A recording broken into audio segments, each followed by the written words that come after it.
Welcome students. मागच्या lecture मध्ये आपण पाहिलं होतं की reduction of aldehydes and ketones. अल्डिहाइडचं रिडक्शन जर झालं तर 1 डिग्री अल्कोहोल्स तयार होतात आणि जर कीटोनचं रिडक्शन जर झालं तर 2 डिग्री अल्कोहोल्स तयार होतात. आपण रिडक्शन हे कॅटॅलिटिक हायड्रोजनेशन पाहिलं किंवा नॉन कॅटॅलिटिक रिडक्शन देखील पाहिलं.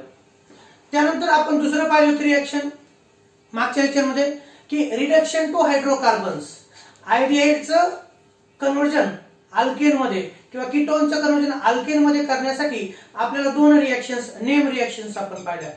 एक होती क्लेमन्सन्स रिडक्शन रिएक्शन आणि दुसरी होती कोणती ओल्फ किर्शनर रिडक्शन रिएक्शन. माहिती तुम्हाला क्लेमन्सन रिडक्शन रिएक्शन मध्ये अल्डिहाइड किंवा कीटोन ची रिएक्शन आपण केली होती कोणासोबत? झिंक अमाल्गम अँड कॉन्सन्ट्रेटेड HCl सोबत. आणि अल्डिहाइड आणि कीटोनची रिएक्शन आपण ओल्फ किर्शनर रिडक्शन रिएक्शन मध्ये अल्डिहाइड आणि कीटोनची रिएक्शन हायड्रोझाईन सोबत तयार होतं करस्पॉन्डिंग हायड्रोझोन आणि त्या हायड्रोझोनला जर आपण KOH आणि इथिलीन ग्लायकोल सोबत हिट केलं तर आपल्याला करस्पॉन्डिंग अल्केन मिळाला. त्या रिएक्शनला आपण ओल्फ किर्शनर रिडक्शन रिएक्शन म्हटलं होतं. आणि शेवटची रिएक्शन मागच्या लेक्चर मध्ये होती ती म्हणजे काय? Reduction of ketone by magnesium.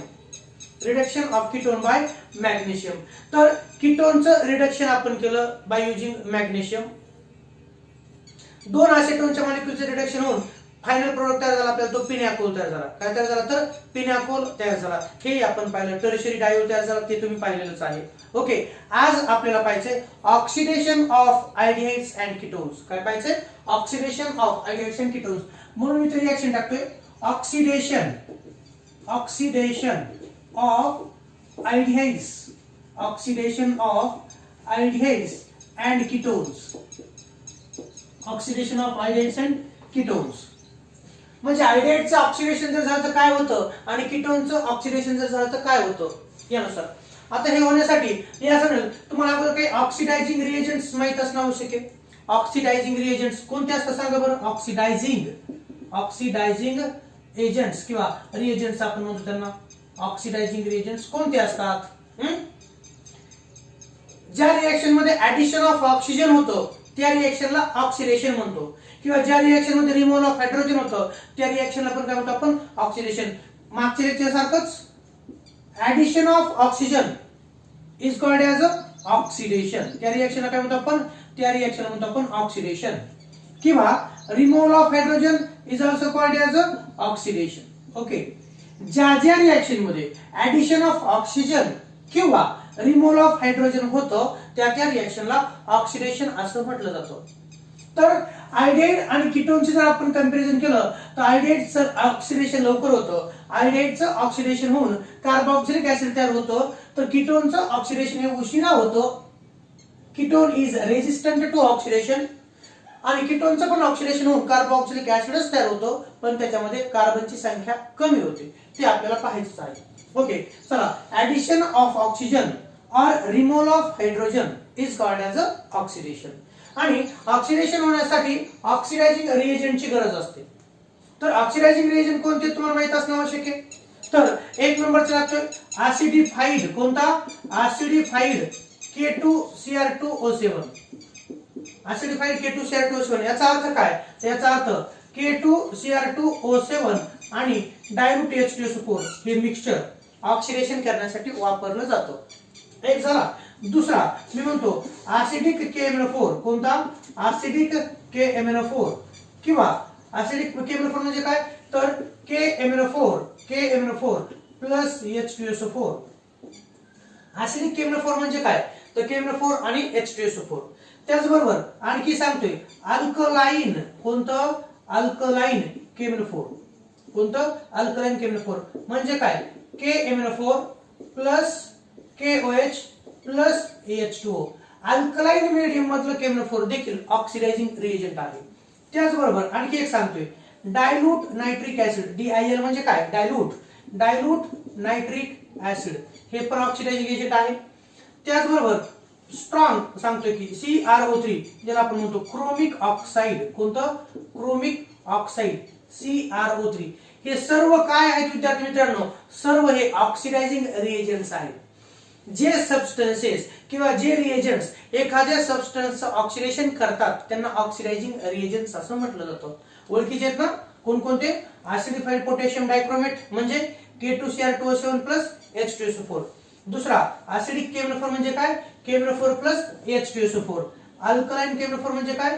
केमनोफोर KOH H2O. Dilute nitric acid म्हणजे काय? HNO3 plus water dilute nitric acid. आणि क्रोमिक ऑक्साइड CrO3 किंवा त्याला क्रोमियम ट्रायऑक्साइड देखील म्हटलं जातं.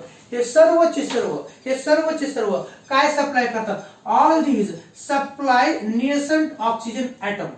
ते काय सप्लाय करतात? तर नेसंट ऑक्सिजन ऍटम सप्लाय करतात. मी असं म्हणतोय aldehydes fast undergo oxidation as compare to ketones. तर चला एक जनरल रिएक्शन आणि एक्झाम्पल तुम्हाला सांगतोय. ओके, आपण पाहतोय oxidation of aldehydes and ketones. आपण असं म्हणू शकता की पहा इथं आपण असं म्हणू शकता हा कोनिकल फ्लास्क घेतला किंवा इथे घेतो खाली मी पहा इथे दिसतं तुम्हाला हा कोनिकल फ्लास्क घेतला. या कोनिकल फ्लास्क मध्ये काय घ्यायचं? अल्डिहाइड घ्यायचं. काय घ्यायचं आपल्याला? अल्डिहाइड घ्यायचं. ओके, अल्डिहाइड कोणतं अल्डिहाइड? कोणतं एक जनरल अल्डिहाइड घ्या आणि यात काय करायचं? दुसरी एक टेस्ट ट्यूब घ्यायची. दुसऱ्या टेस्ट ट्यूब मध्ये काय घ्यायचं? तर दुसऱ्या टेस्ट ट्यूब मध्ये K2Cr2O7 आणि डायल्यूट H2SO4 याचं mixture.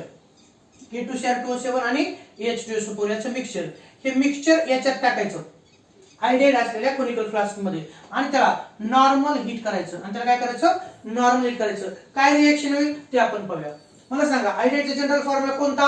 RC double bond OH. इथे तुम्ही जनरल रिएक्शन. कोणती reaction? General reaction. RC double bond OH. Okay, हा काय झाला? तर हा झाला aldehyde. Okay, when aldehyde is treated with काय म्हणतो मी पहा या कोनिकल फ्लास्क मध्ये अल्डिहाइड आहे. काय तर अल्डिहाइड मध्ये काय टाकायचंय? K2Cr2O7 आणि H2SO4. म्हणून मी आरोप लिहितोय K2Cr2O7 प्लस H2SO4. H2SO4 कसं? Dilute. When aldehyde is treated with acidified potassium dichromate, it undergo oxidation. त्याचं काय होतं? ऑक्सिडेशन होतं.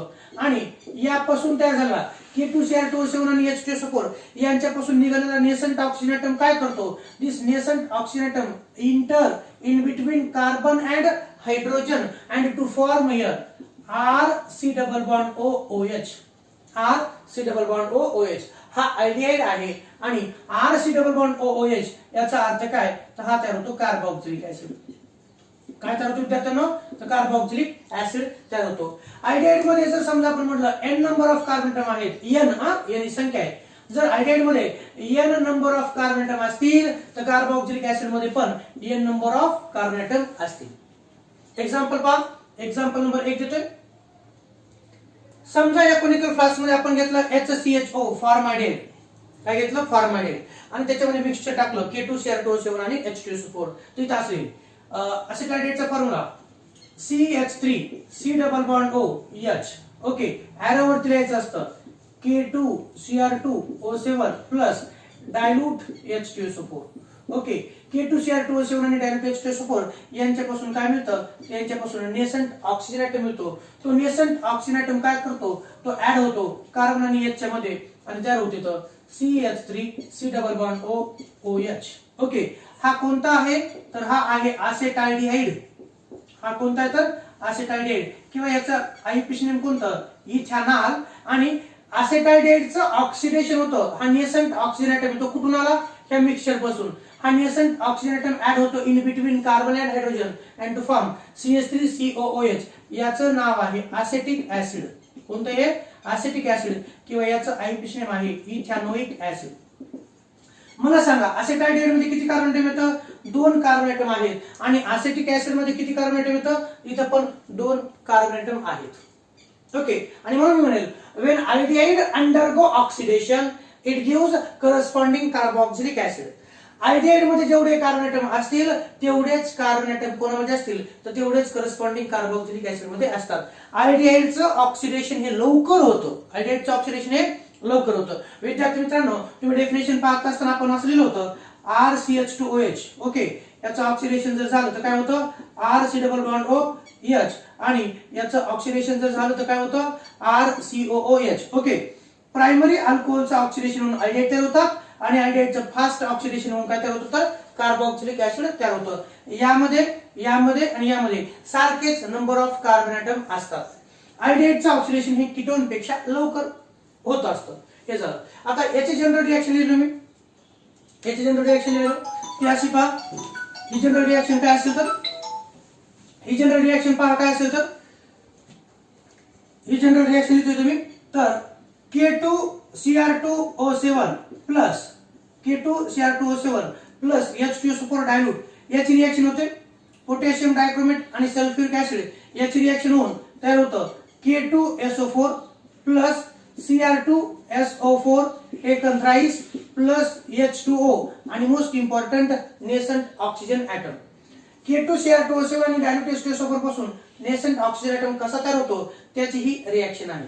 पोटॅशियम डायक्रोमेट आणि सल्फ्युरिक ऍसिड यांची रिएक्शन होऊन potassium sulphate, chromic sulphate, water आणि हा सगळ्यात महत्वाचा काय आहे तर तो आहे नेसंट ऑक्सिजन ॲटम. काय तयार होतो तर तो तयार होतो नेसंट ऑक्सिजन ॲटम. ही रिएक्शन लक्षात ठेवायची. ही रिएक्शन काय करायची तर ही रिएक्शन लक्षात ठेवायची आहे. ओके, ही रिएक्शन लक्षात ठेवायची. हा कुठून आला पुन्हा प्रश्न पडला नाही पाहिजे तुम्हाला. हा नेसंट ऑक्सिजन ॲटम कुठून आला तर K2Cr2O7 आणि सल्फ्युरिक ऍसिड यांची रिएक्शन होऊन potassium sulphate, chromic sulphate, water आणि नेसंट ऑक्सिजन ॲटम. तर फक्त तुम्हाला ही रिएक्शन बॅलन्स करायची गरज वाटली तर तुम्ही पहा सल्फ्युरिक 1 आणि 3 4 इथे 4 सल्फ्युरिक ऍसिड घेऊ शकता. H2O त्यानुसार H2O पहा किती लागतील तर H2O 4 2 8 हायड्रोजन ॲटम. इथं 8 हायड्रोजन ॲटम जर म्हणलं 4 H2O आणि 3 नेसंट ऑक्सिजन ॲटम. ही रिएक्शन बॅलन्स करायची गरज पडली तर गरज पडत नाही. हे फक्त समजून घ्या MCQ साठी. हे याच्यामुळं हा नेसंट ऑक्सिजन ॲटम आलाय. नाही पुन्हा प्रश्न पडून तो हवेतून आला का तर हवेतून आला का तो नाही. ह्या मटेरियल पासून कोनिकल फ्लास्क मध्ये आपण आयोडाईड घेतला. काय घेतला आपण आयोडाईड घेतला आणि त्याच्यात काय टाकलं पोटॅशियम डायक्रोमेट आणि सल्फ्युरिक ऍसिड हे दोन्ही मिक्सचर टाकलं याच्यात की या आयोडाईडचं काय होतं ऑक्सिडेशन. ऑक्सिडेशन होण्यासाठी काय गरज असते ऑक्सिजनची आणि हा ऑक्सिजन कुठून आला ह्या ऑक्सिडायझिंग रिएजंट पासून आला आणि म्हणून आयोडाईडचं ऑक्सिडेशन होऊन कार्बोक्सिलिक ऍसिड तयार होतं. असेटाल्डिहाइड असेल तर असेटिक ऍसिड, फॉर्मल्डिहाइड असेल तर फॉर्मिक ऍसिड. जर असा असता HCHO आणि याचं जर ऑक्सिडेशन जर झालं तर काय तयार होईल HCOOH तयार होतं. तुम्हाला ह्या फॉर्मॅट मध्ये ते लिहिता येतं. कोणत्या फॉर्मॅट मध्ये पहा हे असं HC double bond OH okay plus O हे कुठून आलं तुम्हाला माहित होतं HC डबल बॉन्ड OOH. फॉर्मल्डिहाइडचं फॉर्मिक ऍसिड आणि या रिएक्शन मध्ये काय होलं the reaction in which addition of oxygen takes place is called as oxidation. आयोडाईडचं ऑक्सिडेशन होऊन कार्बोक्सिलिक ऍसिड तयार होतं. आयोडाईडचं लवकर ऑक्सिडेशन होतं कीटोन पेक्षा हेही लक्षात ठेवा. ओके, आणखी एक एक्झाम्पल देतो ते कोणतं जर समजा आपण इथं बेन्झाइड घेतलं असतं. कोणतं घेतलं असतं आपण विद्यार्थी मित्रांनो पहा. इथं जर मी घेतलं असतं या कोनिकल फ्लास्क मध्ये जर घेतलं असतं बेन्झाइड त्याचा formula C double bond OH हा बेन्झाइड. when benzyl is treated with K2Cr2O7 plus dilute H2SO4 nascent oxygen atom is added in between carbon and H. Carbon आणि हायड्रोजन च्या मध्ये तो ऍड होतो आणि तयार होईल. सांगा बरं इथे तयार होईल C डबल बॉन्ड OH. हा बेन्झाइड आहे. हा कोणता आहे हा आहे बेन्झाइड आणि हा कोणता आहे बेंझोइक ऍसिड. हा कोणता आहे तर बेंझोइक ऍसिड. हे तुमच्या लक्षात आलं. आयोडाईडचं ऑक्सिडेशन होऊन काय होतं कार्बोक्सिलिक ऍसिड. आयोडाईड मध्ये जेवढे कार्बन ॲटम असतील तेवढेच कार्बन ॲटम कोणामध्ये असतील तर करस्पॉन्डिंग कार्बोक्सिलिक ऍसिड मध्ये असतील. बेन्झाइड मध्ये जर 7 कार्बन ॲटम असतील तर बेंझोइक ऍसिड मध्ये पण किती असतील तर 7च कार्बन ॲटम असतात. या ऑक्सिडायझिंग रिएजंट पैकी कोणता वापरला आपण हा वापरला. काय वापरला आपण हा वापरला. आता ठीक आहे जनरल रिएक्शन लिहित असताना मी फक्त एकच रिएजंट लिहिणार आहे. लक्षात ठेवा. त्यालाच ऑर करणार आहे. पाहिजे असं येतोय RC double bond OH okay. आणि हा जो एरो आहे हा एरो हे चारही लिहू शकतो मी. Aldehyde can undergo oxidation in presence of any one of this oxidizing reagent. आणि म्हणून मी तर असं लिहिलो K2Cr2O7 plus H2SO4 or okay K2Cr2O7 plus H2SO4 हे किंवा असं लिहितो मी ऍसिडिक KMnO4 किंवा अल्कलाइन किंवा काय तर अल्कलाइन KMnO4 किंवा आणखी कोणतं वापरू शकतो CrO3 किंवा आणखी कोणतं डायल्यूट नायट्रिक ऍसिड आणि सर्व यापैकी कोणताही एक वापरा हा 1 2 3 4 5 आहेत यापैकी कोणताही ऑक्सिडायझिंग रिएजंट जर आपण आयडेड असलेल्या कंटेनर मध्ये टाकला की आयडेडचं ऑक्सिडेशन होऊन काय तयार होणार आहे तर आयडेडचं ऑक्सिडेशन होऊन कार्बोक्सिलिक ऍसिडच तयार होणार आहे ओके हे झालं हा अल्डिहाइड आहे हा काय तर aldehyde okay aldehyde on oxidation gives corresponding carboxylic acid आता आपण पाहूया कीटोनचं कोणाचं पाहायचंय कीटोनचं कोणाला काय अडचण आहे का आता ही झाली general reaction of aldehyde oxidising reagents आपण हे कोणतेही वापरू शकतो कोणाचं ऑक्सिडेशन करण्यासाठी आयडेडचं आणि आयडेड मध्ये कार्बोनिल कार्बनला लक्षात घ्या आयडेड मध्ये कार्बोनिल कार्बनला हायड्रोजन ॲटम असल्या कारणानं आयडेडचं ऑक्सिडेशन हे एकदम फास्ट होतं पण कीटोन मध्ये कार्बोनिल कार्बनला हायड्रोजन ॲटम नसतो इथे तुम्ही पाहता हे आयडेडचं झालं आता घेतो कीटोनचं घेतो पहा कीटोनची जनरल रिएक्शन सांगा कीटोनची जनरल रिएक्शन्स लिहायची आपल्याला समजा आपण असं म्हणलं हा कोनिकल फ्लास्क आहे आणि ह्या कोनिकल फ्लास्क मध्ये कीटोन घ्यायचे काय घ्यायचं कीटोनची जनरल रिएक्शन घेऊ आपण RC double bond O R dash R आणि R डॅश R आणि R डॅश हे दोन सारखे किंवा वेगळे अल्किल किंवा अल्किल ग्रुप असतात तुम्हाला माहिती जर आपण म्हटलं या कोनिकल फ्लास्क मध्ये कीटोन घेतला आणि त्याच्यात जर K2CR2O7 आणि डायल्यूट H2SO4 टाकला तर मात्र विद्यार्थी मित्रांनो कीटोन मध्ये कार्बोनिल कार्बनला जसं आयडेड मध्ये कार्बोनिल कार्बनला हायड्रोजन ॲटम आहे तसं कीटोन मध्ये कार्बोनिल कार्बनला हायड्रोजन ॲटम नाही म्हणून त्याचं ऑक्सिडेशन लवकर होत नाही ओके आणि म्हणून त्यासाठी ऍसिडिफाईड पोटॅशियम डायक्रोमेट हे तेवढं इफेक्टिव्ह ऑक्सिडायझिंग रिएजंट नाही ऍसिडिक KMnO4 हे देखील तेवढं आपण म्हणू शकतो इफेक्टिव्ह ऑक्सिडायझिंग रिएजंट नाही हे करतील पण खूप हळून करतील ओके कार्बोक्सिलिक ऍसिड तयार होईल पण खूप हळून आणि म्हणून जर आपल्याला कीटोनचं ऑक्सिडेशन करायचं असेल तर स्ट्रॉंग ऑक्सिडायझिंग रिएजंट कोणता हा क्रोमिक ऑक्साईड घ्यावा लागतो कोणता क्रोमिक ऑक्साईड किंवा क्रोमियम ट्राय ऑक्साईड ज्याला आपण म्हणतो क्रोमिक ऍसिडही त्याला म्हटलं जातं क्रोमिक ऑक्साईड म्हणा क्रोमिक ऍसिड म्हणा किंवा chromium trioxide it is a strong oxidising reagent हे कसं आहे स्ट्रॉंग ऑक्सिडायझिंग रिएजंट आहे तुमच्या माहितीसाठी सांगतो CrO3 हे दोन्ही कंबाईन होऊन याच्यापासून तयार होतं Cr2O3 आणि 3 नेसंट ऑक्सिजन ॲटम गरज असेल तर लिहून घ्या नसेल तर काय हरकत नाही दोन क्रोमियम ट्रायऑक्साइडचे मॉलिक्यूल एकत्र येऊन Cr2O3 आणि 3 नेसंट ऑक्सिजन ॲटम तयार होतात ओके हा नेसंट ऑक्सिजन ॲटम आहे आणि म्हणून हा कीटोन ह्याच्या ॲरोवरती मात्र मी बाकीचे लिहिणार नाही फक्त काय लिहिणार आहे Cr2O3 आणि Cr2O3 पासून नेसंट ऑक्सिजन ॲटम मिळणार आहे आणि इथं काय होतं तर पहा कीटोन मध्ये कार्बन कार्बन बॉन्ड ब्रेक होतो जसं आयडेड मध्ये कार्बन हायड्रोजन बॉन्ड ब्रेक झाला O इंट्रोड्यूस झाला in between carbon and hydrogen तसं कीटोन मध्ये कार्बन आणि कार्बन बॉन्ड ब्रेकडाऊन होतो आणि इथं तयार होतं RC डबल बॉन्ड O पहा RC double bond O OH आणि plus by product CO2 by product काय तर CO2 हा तयार होतो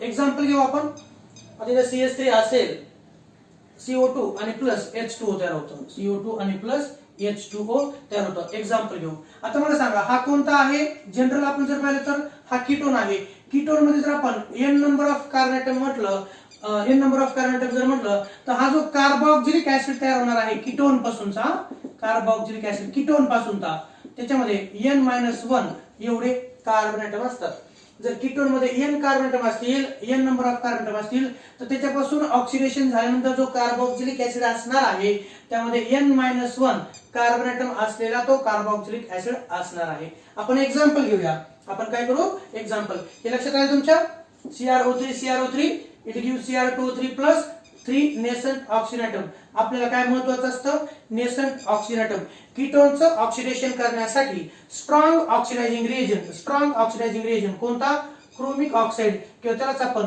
क्रोमिक ऍसिड देखील म्हटलं जातं. CrO3 हा वापरला जातो. एक्झाम्पल घेऊ आपण. एक्झाम्पल पाहिजे आता 2 एक्झाम्पल घेणार आहे मी. एक्झाम्पल नंबर 1 असं गृहीत धरा यामध्ये आपण घेतला असेटोन. कोणता घेतला? असेटोन CH3COCH3. त्याचा फॉर्म्युला इथे लिहितोय CH3 C double bond O CH3 C double bond O CH3. असेटोन घेतला आणि ह्या असेटोन मध्ये काय टाकायचं? तर असेटोन मध्ये आता हे नाही टाकायचं आता आपल्याला काय टाकायचं? तर CrO3 टाकायचं. काय टाकायचं? CrO3 टाकल्यानंतर 2 मॉलिक्यूल मध्ये रिएक्शन होईल CrO3 च्या आणि ते काय सप्लाय करेल? तर ते सप्लाय करेल नेसंट ऑक्सिजन ऍटम आणि म्हणून ह्या एरोच्या वरती लिहितो आपण CrO3. फक्त एकच मॉलिक्यूल याचा. When acetone is treated with chromium trioxide which is a strong oxidizing reagent, it oxidizes ketone to carboxylic acid. काय होतं पाहायचं विद्यार्थ्यांना. तर जसं आपण असेटोनला क्रोमिक ऑक्साईड सोबत हिट करू त्यावेळेस कीटोन मधला हा कार्बन कार्बन बॉन्ड ब्रेक होतो. कोणता? Carbon carbon. हा जो कोवलंट बॉन्ड आहे हा कार्बन कार्बन बॉन्ड ब्रेक होतो. हा नेसंट ऑक्सिजन ऍटम आणि यातला एक H CH3 मधला एक H आणि हा नेसंट ऑक्सिजन ऍटम हे या कार्बन कार्बनला जोडले जातात. इथे पहा हा CH3 इथे लिहिला मी C डबल बॉन्ड O, हा carbon double bond O. Okay, या कार्बनला एक नेसंट ऑक्सिजन ऍटम आणि CH3 मधला एक H मिळून तयार होईल OH. मिळून काय होईल तर OH. आणि CH3 मधले शिल्लक कार्बन CH3 मधला एक शिल्लक कार्बन आणखी काही नेसंट ऑक्सिजन ऍटम मिळून तयार होणार CO2 गॅस. काय तयार होईल? CO2 gas. आणि शिल्लक राहिलेले 2 हायड्रोजन आणि आणखी एक नेसंट ऑक्सिजन ऍटम मिळून तयार होणार आहे वॉटर. काय तयार होणार तर वॉटर. रिएक्शन बॅलन्स नसेल तर आपल्याला जेवढे नेसंट ऑक्सिजनची गरज पडते तेवढे आपण लिहू शकता. काय म्हणलं लक्षात आलं का? When acetone is react with chromium trioxide it undergo oxidation to form acetic acid. काय तयार झालं? acetic acid. हे पहा मी सांगतो. कोणता बॉन्ड ब्रेकडाऊन झाला? Carbon carbon. यातलं काय? CH3. ओके, या CH3 मधला एक H आणि हा O. काय तयार झालं? OH. तो हा इथं. ओके, मग आता CH3 मधून एक H गेला. काय शिल्लक राहिलं? CH2. ओके, हा कार्बन CH2 मधला कार्बन आणि 2 ऑक्सिजन मिळून काय तयार होईल? तर तयार होईल CO2. मग खाली काय राहील पुन्हा? 2H आणि एक नेसंट ऑक्सिजन ऍटम मिळून तयार होईल H2O. ही रिएक्शन बॅलन्स करण्यासाठी तब्बल 1 2 3 आणि 1 4 नेसंट ऑक्सिजन ऍटम आपल्याला लागतात. जेवढे लागतात तेवढे आपण घेत असतो रिएक्शन बॅलन्स करण्यासाठी. ओके, याचं नाव काय सांगा? याचं नाव आहे असेटोन. त्याचं आययुपीएच नेम आहे प्रोपॅनोन. ओके, प्रोपॅनोन मध्ये किती कार्बन ऍटम येतं? 3 कार्बन ऍटम. आणि CH3COOH हा तयार झाला. याचं कॉमन नेम आहे असेटिक ऍसिड. कोणतं? Ascetic acid. त्यालाच आपण म्हणतो इथॅनोइक ऍसिड. कोणतं? इथॅनोइक ऍसिड. पुढे आपल्याला मेथड ऑफ प्रिपरेशन मध्ये लागणार आहे हे. यात किती कार्बन ऍटम येतं? 2 कार्बन ऍटम.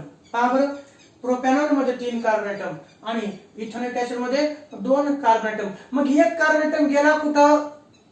तर एक कार्बन ऍटम कार्बन डायऑक्साइडच्या फॉर्म मध्ये काय झाला? तो इव्हॉल्व झाला. एक कार्बन ऍटम निघून गेला कार्बन डायऑक्साइडच्या फॉर्म मध्ये. ओके झालं. म्हणून what is the action of chromium trioxide किंवा क्रोमिक ऍसिड ऑन असेटोन म्हटलं तर तुम्हाला कोणती रिएक्शन लिहायची आहे? ही. When acetone is react with CrO3 it undergo oxidation to form acetic acid byproduct CO2 and H2O. लक्षात कोणता बॉन्ड ब्रेक होतो? तर कीटोन मधला कार्बन कार्बन बॉन्ड ब्रेक होतो. आता आयडियाइड मध्ये कार्बन हायड्रोजन बॉन्ड असतो. कार्बन हायड्रोजन बॉन्ड तोडणं सहज आणि त्यामध्ये ऍडिशन ऑफ ऑक्सिजन लवकर होतं. आयडियाइड मध्ये कार्बोनिल कार्बनला हायड्रोजन ऍटम होता म्हणून आयडियाइडचं ऑक्सिडेशन लवकर होतं, कार्बोक्सिलिक ऍसिड तयार होतो. कीटोन मध्ये मात्र कार्बोनिल कार्बन ऍटमला हायड्रोजन ऍटम नसतो आणि म्हणून कार्बन कार्बन बॉन्ड तुटण्याची प्रक्रिया तिथे होते आणि कार्बन कार्बन बॉन्ड हा लवकर तुटत नाही आणि म्हणून तो तोडायचा असेल तर त्याच्यासाठी आपल्याला स्ट्रॉंग ऑक्सिडायझिंग रिएजंट वापरावा लागतो आणि कार्बन कार्बन बॉन्ड फिशन होतं आणि कार्बन कार्बन बॉन्ड फिशन जर झालं तर करस्पॉन्डिंग जो काही कार्बोक्सिलिक ऍसिड तयार होणार आहे त्यात कमीत कमी एक कार्बन ऍटम कमीच असणार आहे कार्बोक्सिलिक ऍसिड मध्ये. असेटोन मध्ये 3 कार्बन ऍटम असेटिक ऍसिड मध्ये 2 कार्बन ऍटम हे तयार झालं. आणखी एक एक्झाम्पल घेतो मी. मला सांगा असेटोफेनॉनचं ऑक्सिडेशन जर झालं तर काय करावे सांगा. असेटोफेनॉन त्याचं एक्झाम्पल C6H5COCH3 हे पहा C6H5COCH3 याच्यावरती तुम्ही CrO3 नेसंट ऑक्सिजन ऍटम काय होणार आहे. असेटोफेनॉनची रिएक्शन जर CrO3 सोबत जर झाली तर कोणता बॉन्ड ब्रेक होणार आहे. कार्बन कार्बन बॉन्ड ब्रेक होणार आहे. मग माहिती तुम्हाला C6H5 C double bond O okay पाहिजे तुम्ही C डबल बॉन्ड O हा C double bond O CH3 मधला एक H आणि नेसंट ऑक्सिजन ऍटम काय तर झालं OH म्हणजे हा झाला बेंझोइक ऍसिड आणि प्लस इथला कार्बन आणखीन 2 नेसंट ऑक्सिजन ऍटम तयार होईल CO2 राहिले 2 H आणि एक O तयार होईल H2O. मग याचाच अर्थ नेसंट ऑक्सिजन ऍटम किती लागणार आहेत आपल्याला तर तुम्हाला माहिती 4 लागत असतात. एक OH ग्रुप तयार करण्यासाठी 2 CO2 साठी आणि एक H2O तयार करण्यासाठी. हा कोणता आहे बरं तर हा आहे असेटोफेनॉन. हा कोणता आहे हा असेटोफेनॉन आणि हा कोणता आहे तर हा आहे बेंझोइक ऍसिड. असेटोफेनॉन मध्ये किती कार्बन ऍटम येतं 6 रिंगचे किती 6 7 आणि 8 इथं असेटोफेनॉन मध्ये 8 कार्बन ऍटम आणि हा जो बेंझोइक ऍसिड आहे याच्यामध्ये 7 कार्बन ऍटम ओके हा झाला. म्हणून आपण असं म्हटलंय कीटोनचं ऑक्सिडेशन लवकर होत नाही. कीटोन कॅन म्हणजे ketone is resistant to oxidation म्हणजे कीटोनचं ऑक्सिडेशन होत नाही. आणि जर करायचंच असेल तर त्याच्यासाठी आपल्याला स्ट्रॉंग ऑक्सिडायझिंग रिएजंट CrO3 घ्यावा लागतो. आणि CrO3 जर घेतलं तर त्याचं कार्बन कार्बन बॉन्ड फिशन होतं आणि करस्पॉन्डिंग जो कार्बोक्सिलिक ऍसिड आहे त्यामध्ये कमीत कमी एक कार्बन ऍटम असतो. हे झालं त्याच्या oxidation reaction of hydrate and ketone. आता आपल्याला हे जे आयडियाइड्स असतात पहा हे आपण एक्झाम्पल पाहिले. हे काय पाहिले आपण तर एक्झाम्पल पाहिले. आयडियाइडचं ऑक्सिडेशन होऊन काय तयार होतं कार्बोक्सिलिक ऍसिड. कीटोनचं ऑक्सिडेशन होऊन पण काय होतं कार्बोक्सिलिक ऍसिड तयार होतं. हे आताच आपण पाहिलं ओके. यानंतर आपल्याला आयडियाइड आणि कीटोनच्या रिड्युसिंग प्रॉपर्टीज पाहायच्या. कोणत्या प्रॉपर्टीज पाहायच्या रिड्युसिंग प्रॉपर्टीज पाहायच्या ओके. हे लिहून घ्या. रिड्युसिंग प्रॉपर्टीज ऑफ आयडियाइड आणि कीटोनच्या पाहू हे लिहून घ्या. आता आपण ह्याच्या अगोदर पाहिला आयडियाइडचं ऑक्सिडेशन होऊन कार्बोक्सिलिक ऍसिड किंवा कीटोनचं ऑक्सिडेशन होऊन कार्बोक्सिलिक ऍसिड ठीक आहे. तसं आता ह्या पण आयडियाइडच्या ऑक्सिडेशन रिएक्शन्सच आहेत. पण या रिएक्शन मध्ये आयडियाइड स्वतः रिड्युसिंग एजंट झालेला आहे. एखादा ऍटम किंवा ग्रुप ऑफ ऍटम ज्यावेळेस तो रिड्युसिंग एजंट होतो तेव्हा त्याचं स्वतःचं ऑक्सिडेशन होतं. आणि म्हणून या पण ज्या रिएक्शन्स मी आता तुम्हाला समजून सांगणार आहे त्या पण आयडियाइडच्या ऑक्सिडेशन रिएक्शन्सच आहेत ओके. तेव्हा रिड्युसिंग प्रॉपर्टीज ऑफ आयडियाइड्स बऱ्याच जणांना हे वाचलं की असं लक्षात येतं की रिड्युसिंग प्रॉपर्टीज ऑफ आयडियाइड्स म्हणजे आयडियाइडचं रिडक्शन. तर नाही विद्यार्थी मित्रांनो. रिड्युसिंग प्रॉपर्टीज ऑफ आयडियाइड्स म्हणजे आयडियाइड दुसऱ्याला रिड्यूस करतो. आयडियाइड दुसऱ्याला रिड्यूस करतो म्हणजे तो स्वतः ऑक्सिडाइज्ड होतो. या प्रॉपर्टीज आपल्याला पाहिजेत. आयडियाइडच्या या ज्या टेस्ट आहेत ह्या 3 टेस्ट येतात. पहिली कोणती तुम्ही पाहू शकता कोणती तर फेलिंग्स सोल्युशन टेस्ट. पहिली फेलिंग्स सोल्युशन टेस्ट, दुसरी टोलेन्स रिएजंट टेस्ट आणि तिसरी आहे ती स्किप्स रिएजंट टेस्ट. तर ह्या 3 टेस्ट फक्त आणि फक्त आयडियाइडच देतात कीटोन देत नाहीत. आणि म्हणून आयडियाइड आणि कीटोन हे कसे वेगळे आहेत आयडियाइड आणि कीटोन हे कसे वेगळे आहेत हे दाखवण्यासाठी ह्या टेस्ट आहेत. यांना आपण म्हणतो distinguishing test between aldehydes and ketone. Aldehydes हे 3ही रिएजंट सोबत रिएक्शन देतं. पहा इथं काय सांगतात या आहेत रिड्युसिंग प्रॉपर्टीज ऑफ आयडियाइड्स. इथं सेंटेन्स पहा. Aldehydes act as a reducing agent. Aldehyde act as a reducing agent. They reduce कोण आयडियाइड रिड्यूस कोणतं सोल्युशन फेलिंग्स सोल्युशन. हे नाव नवीन येतं aldehyde reduce Fehling's solution. Then Tollens reagent, then Schiff's reagent. 3 reagent आहेत. Fehling's solution आहे, Tollens reagent आहे आणि स्किप्स रिएजंट. या 3ही रिएजंट सोबत आयडियाइडची रिएक्शन होते. आयडियाइड तिघांनाही रिड्यूस करतो. रिप्लेस नाही का रिड्यूस करतो म्हणजे आयडियाइडचं ऑक्सिडेशन होतं. that is aldehydes undergo oxidation, that is इथं पहा शब्द आलाय, aldehydes undergo oxidation to produce किंवा to form कार्बोक्सिलिक ऍसिड किंवा कार्बोक्सिलेट आयन्स तयार होत असतात. पहिला मुद्दा मला सांगायचा आहे, अल्डिहाइड हा कोणाकोणाला रिड्यूस करतो? अल्डिहाइड हा फेलिंग्स सोल्युशनला रिड्यूस करतो, तो टोलेन्स रिएजंटला रिड्यूस करतो आणि त्याचबरोबर तो स्किप्स रिएजंटला देखील रिड्यूस करतो. आणि या रिड्यूसिंग प्रॉपर्टीज मध्ये, या अल्डिहाइडच्या रिड्यूसिंग प्रॉपर्टीज मध्ये काय तर अल्डिहाइडचं ऑक्सिडेशन होतं. पाहायचं आता एशियन टेस्ट वाचल्या आपण, aldehydes act as a reducing agents, they reduce Fehling's solution, Tollens reagent आणि Schiff's reagent. That is aldehydes undergo oxidation to form carboxylic acids. अल्डिहाइडचं ऑक्सिडेशन होऊन करस्पॉन्डिंग कार्बोक्सिलिक ऍसिड तयार होत असतात. आता एक एक टेस्ट आपल्याला पाहिजे, एक एक टेस्ट पाहिजे. यातले थोडेसे महत्त्वाचे मुद्दे एमसीक्यू साठी असतात. पहिली टेस्ट कोणती? आता इथे तुम्ही म्हणलात मगाशीच की अल्डिहाइड काय करतात? फेलिंग सोल्युशनला रिड्यूस करतात. मग ती टेस्ट काय असते आपण पाहूया. ती टेस्ट काय असते? Fehling's solution test. ओके, आता फेलिंग सोल्युशन तयार करायचं असतं. It is prepared by mixing equal volume of Fehling's solution A and Fehling's solution B.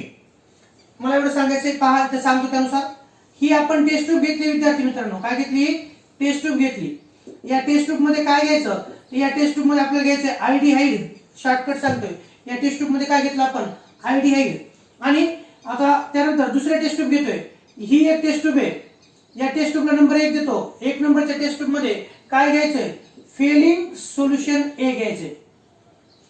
Fehling solution हे दोन वेगळ्या सोल्युशन तयार होतं. त्यात फेलिंग ए आणि फेलिंग बी असं सोल्युशन असतं. तर Fehling solution A, Fehling's solution A contains copper sulphate in water. पहा, फेलिंग सोल्युशन ए याच्यात काय असतं? त्याच्यात विद्यार्थी मित्रांनो असतं कॉपर सल्फेट. काय असतं? कॉपर सल्फेट आणि वॉटर असतं. म्हणून थोडक्यात लिहितो असं CuSO4 प्लस H2O. हे म्हणजे Fehling's solution A. while Fehling's solution B contains sodium potassium tartrate in NaOH solution. आणि दुसरी मी टेस्ट ट्यूब घेतोय. दुसऱ्या टेस्ट ट्यूबला इथं नाव देतोय टेस्ट ट्यूब नंबर 2. किती घेतली? ही टेस्ट ट्यूब नंबर 1, ही टेस्ट ट्यूब नंबर 2. आणि टेस्ट ट्यूब नंबर 2 मध्ये कोणतं मिक्सचर? तर असं म्हणेल सोडियम. कोणतं? Sodium potassium tartrate. एवढंच लिहितो, सोडियम पोटॅशियम टार्टारेट. आणि कशामध्ये? NaOH मध्ये. पहा इथं एमसीक्यू साठी तुम्हाला बरं का. फेलिंग सोल्युशन किती सोल्युशन तयार केलं जातं? तर पहिलं, it is prepared by mixing equal volume of Fehling's solution A and Fehling's solution B. तर फेलिंग सोल्युशन ए मध्ये कोणते कंपोनेंट असतात? तर Fehling's solution A contains copper sulphate in water. कोणतं? Copper sulphate in water. याला म्हणायचं असतं Fehling's solution ए. आणि फेलिंग्स सोल्युशन बी मध्ये काय? तर कंटेन सोडियम पोटॅशियम टार्टारेट. इथं थोडक्यात sodium tartrate in NaOH. Sodium tartrate in NaOH. हे कोणतं झालं? हे झालं फेलिंग्स सोल्युशन बी. काय झालंय? फेलिंग सोल्युशन बी. बी जर ए मध्ये टाकलं तर AB म्हणजे फेलिंग्स सोल्युशन तयार होतं. ह्या दोघांचं ऍडिशन पहा. ह्या दोघांचं ऍडिशन जर केलं तर काय तयार होतं? ह्या दोघांचं ऍडिशन जर तयार केलं तर फेलिंग्स सोल्युशन तयार होतं. काय तयार होतं? फेलिंग्स सोल्युशन तयार होतं. आणि सोडियम पोटॅशियम टार्टारेटलाच आणखी काय म्हटलं जातं? एमसीक्यू साठी लक्षात ठेवायचं, त्याला रोकेल सॉल्ट म्हटलं जातं. चला, वेन अल्डिहाइड इज. आता पहा, या टेस्ट ट्यूब मध्ये काय घेतलं आपण? अल्डिहाइड. या टेस्ट ट्यूब मध्ये काय आहे? फेलिंग सोल्युशन ए. दुसऱ्या टेस्ट ट्यूब मध्ये फेलिंग सोल्युशन बी. आता आपण जर असं म्हटलं, पहा ए आणि बी मिक्स केलं, काय केलं आपण? तर थोडक्यात तुम्हाला मी सांगतो. टेस्ट ट्यूब 1 नंबर मधलं फेलिंग सोल्युशन ए आणि फेलिंग सोल्युशन बी दोन्ही जर मिक्स केले, काय केलं आपण? ए प्लस बी जर मिक्स केले तर याला आपण म्हणतो फेलिंग सोल्युशन. काय म्हणतो आपण त्याला? Fehling solution. ओके. आणि फेलिंग सोल्युशन हे जे तयार झाले ते कशात टाकायचे? फेलिंग सोल्युशन टाकायचं अल्डिहाइड असलेल्या टेस्ट ट्यूब मध्ये. कशामध्ये? अल्डिहाइड असलेल्या टेस्ट ट्यूब मध्ये. आणि त्याला हीट करायचे. आणि त्याला काय करायचं? आपल्याला हीट करायचे. When aldehyde is warmed with Fehling's solution when aldehyde is warmed with, aldehyde मध्ये जर आपण ह्या दोघांचं मिक्सचर म्हणजे फेलिंग्स सोल्युशन जर टाकलं तर काय होतं का, आयडीहाइड is when aldehyde is warmed with Fehling's solution, red precipitate of cuprous oxide is produced. Red PPT काय काय होतं त्याच्यात, तर याच्यात तयार होईल रेड पीपीटी आणि तो कशामुळं, तर क्युप्रस ऑक्साइड मुळे. Cuprous oxide is produced.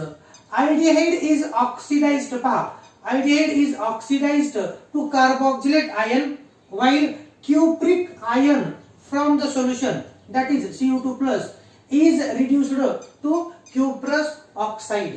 आणि हा जो क्युप्रस ऑक्साइड तयार होतो, हा क्युप्रस ऑक्साइड जो तयार होतो त्याने रेड कलर असतो.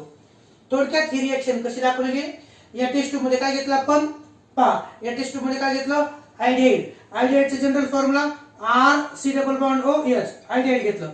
आयडीहाइड असलेल्या टेस्ट ट्यूब मध्ये काय टाकायचं, आयडीहाइड असलेल्या टेस्ट ट्यूब मध्ये आपल्याला टाकायचं फेलिंग्स सोल्युशन.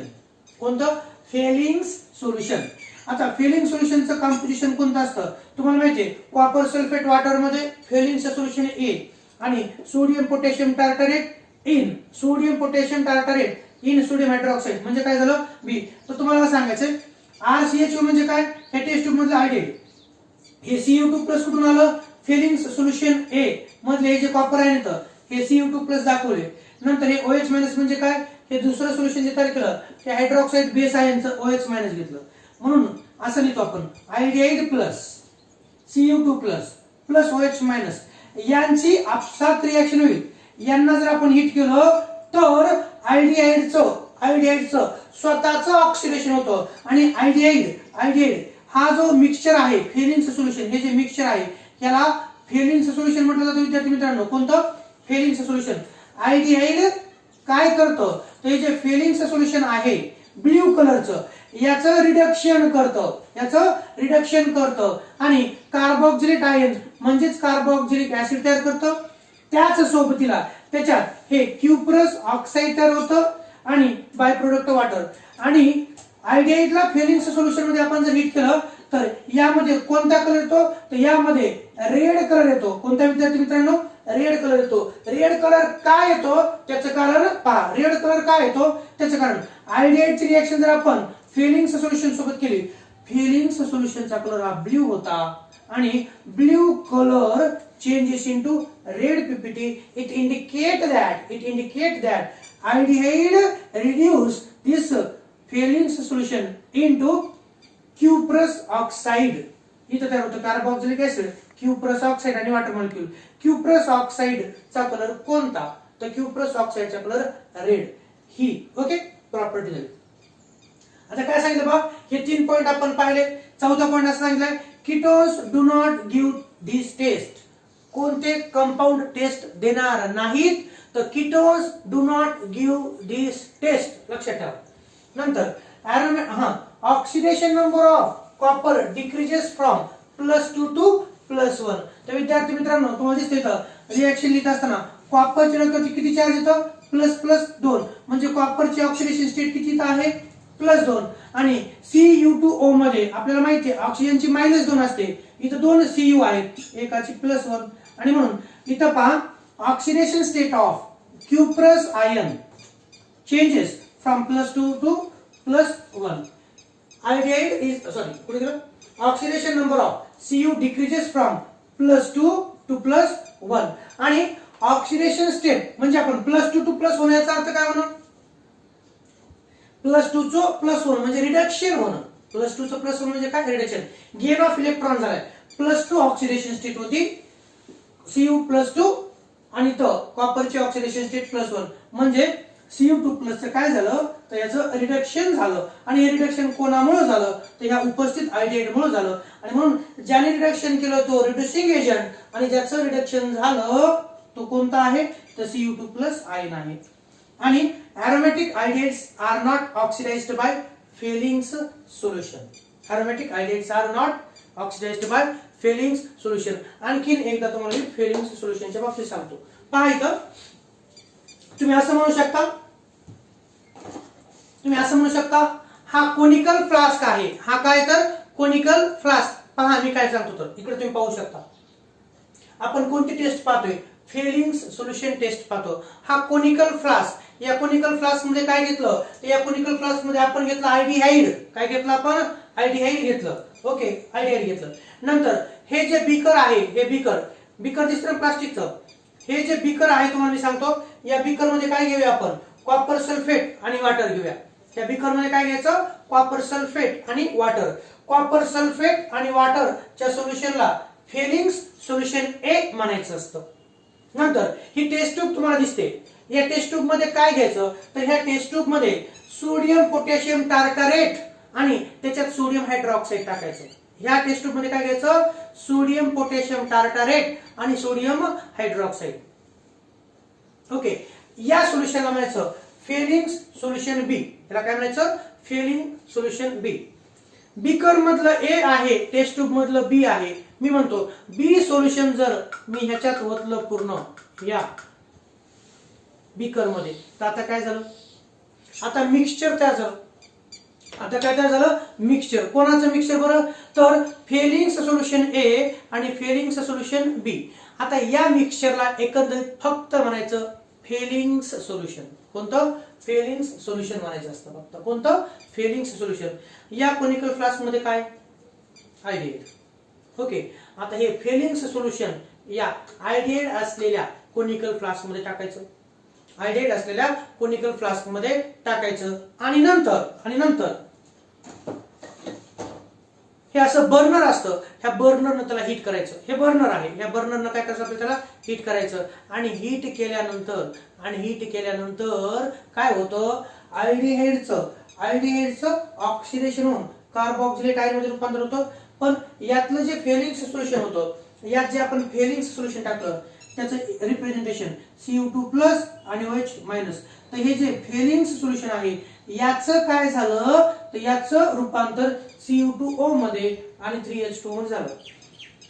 तर जे फेलिंग्स सोल्युशन होतं, फेलिंगच्या सोल्युशनला ह्या बीकर मध्ये जे सोल्युशन होतं फेलिंग्स सोल्युशन, त्याचा कलर ब्ल्यू होता. कोणता होता? ब्ल्यू होता. आणि ते टाकल्यानंतर आणि ह्याला गरम केलं आपण, कोनिकल फ्लास्कला गरम केलं. गरम केल्यानंतर या कोनिकल फ्लास्क मध्ये कोणता प्रेसिपिटेट तयार झाला? तर रेड प्रेसिपिटेट तयार झाला. रेड प्रेसिपिटेट का तयार झाला? तर त्याचं कारण ब्ल्यू कलर होता फेलिंग सोल्युशनचा, त्याची रिएक्शन झाली अल्डिहाइड सोबत. अल्डिहाइडनं काय केलं? अल्डिहाइडनं याला रिड्यूस केलं आणि तयार झालं कार्बोक्सिलिक ऍसिड आणि रेड पीपीटी. म्हणजे Cu2+ ion get converted into Cu2O. आता मला सांगा, इथं फक्त Cu होतं. ह्या अल्डिहाइडमुळे काय झालं? ह्या कॉपर सोबत ऑक्सिजन आला. Addition of oxygen is called as oxidation. म्हणून अल्डिहाइड हा अल्डिहाइड म्हणजे कॉपरचं काय झालं? ऑक्सिडेशन झालं. इथं अल्डिहाइडचं ऑक्सिडेशन झालं, त्यांनी कॉपरचं काय केलं? रिडक्शन केलं. तुम्ही म्हणता रिडक्शन कसं केलं? तर इथं +2 ऑक्सिडेशन स्टेट होती, इथं +1 ऑक्सिडेशन स्टेट झाली. ओके, म्हणजे addition of hydrogen is called as addition of electron is called as a reduction. Gain of electron ज्याला आपण म्हणतो, gain of electron is called as a reduction. Cu2+ चं reduction होऊन Cu2O तयार झालं. Okay, आणि असं सांगितलं की कोणते कंपाऊंड हे फेलिंग सोल्युशन टेस्ट देत नाहीत? तर ketones do not give this test. Oxidation number of copper decreases from +2 to +1. यातले कोणकोणते मुद्दे लक्षात ठेवायचे? आता Fehling solution test. Fehling solution कशापासून तयार होतं? तर पहा, फेलिंग सोल्युशन इथं पहा, Fehling solution it is prepared म्हणजे काय? Fehling solution is prepared by equal volume of Fehling solution A and Fehling solution B. हा पॉइंट लक्षात ठेवायचा. फेलिंग सोल्युशन तयार होतं फेलिंग सोल्युशन ए आणि फेलिंग सोल्युशन बी च्या माध्यमातून. फेलिंग सोल्युशन ए मध्ये काय असतं? तर फेलिंग सोल्युशन ए मध्ये असतं कॉपर सल्फेट आणि वॉटर. हा पॉइंट लक्षात ठेवायचा. फेलिंग सोल्युशन ए मध्ये कोणते कंपाऊंड असतात? Copper sulphate in water. हे एमसीक्यू साठी तुम्हाला विचारलं जातं कॉम्पिटेटिव्ह एक्झाम मध्ये, जेईई नीट सीईटी मध्ये. लक्षात ठेवा. आणि सोल्युशन बी, फेलिंग सोल्युशन बी मध्ये काय असतं? तर सोडियम पोटॅशियम जोडी असते. सोडियम पोटॅशियम टार्टारेट, त्यालाच कोणतं सॉल्ट म्हटलं जातं? सोडियम पोटॅशियम टार्टारेट, यालाच रोकेले साल्ट म्हटलं जातं. कोणतं? रोकेले साल्ट असं म्हटलं जातं. आणि फिलिंग सोल्युशन बी मध्ये काय असतं तर सोडियम पोटॅशियम टार्टारेट. सोडियम पोटॅशियम टार्टारेट हे कशामध्ये असतं तर हे NaOH मध्ये असतं. कशात असतं तर NaOH मध्ये असतं. नंतर when iodide is warmed, warmed म्हणजे काय? गरम करणे. आयोडाईडला जर आपण गरम केलं, iodide is warmed with Fehling solution, red precipitate येतो. कोणता प्रेसिपिटेट येतो? Red precipitate. रेड प्रेसिपिटेट तो कशामुळे येतो? Of cuprous oxide. Fehling solution test मध्ये रेड प्रेसिपिटेट येण्याचं कारण काय? तिथं जे फिलिंग सोल्युशन असतं त्याचं रिडक्शन होतं आणि तिथं क्युप्रस ऑक्साइड Cu2O तयार होतो म्हणून तिथं रेड कलर येतो. नंतर aldehyde is oxidised to carboxylate ion. सोपं सांगतो, आयडिहाइडचं ऑक्सिडेशन होऊन कार्बोक्सिलिक ऍसिड तयार होतो. Aldehyde is oxidised to carboxylate ion. Okay. आणि हा एक मुद्दा, cupric ion Cu2+ ion is reduced to cuprous oxide. म्हणजे Cu2+ चं कन्व्हर्जन कशात होतं? Cu2O मध्ये होतं. आणि फिलिंग सोल्युशन टेस्ट फक्त आयडिहाइड मेंबरच दाखवतात, कीटोन दाखवत नाहीत. म्हणून हा एक मुद्दा तेवढाच, ketones do not give this test, हे तेवढाच मुद्दा महत्वाचा. नंतर oxidation number of Cu decreases from +2 to +1. इथं कॉपरची ऑक्सिडेशन स्टेट +2 आहे आणि या क्युप्रस ऑक्साइड मध्ये त्याची ऑक्सिडेशन स्टेट किती आहे? +1 आहे. aromatic aldehydes are not oxidized by Fehling solution. कीटोनही फिलिंग सोल्युशन टेस्ट दाखवत नाही. आणि त्याचबरोबर aromatic aldehydes also not show Fehling solution test. ही झाली पहिली. ओके. इथपर्यंत काय अडचण? ही झाली पहिली. आता दुसरी कोणती टेस्ट आहे? दुसरी कोणती आहे पहा बरं. तर दुसरी आहे टोलेन्स रिएजंट टेस्ट. कोणती आहे? Tollens reagent test. पहा इथं आता जसं हे आहे तसंच इकडे आपल्याला पाहायचं.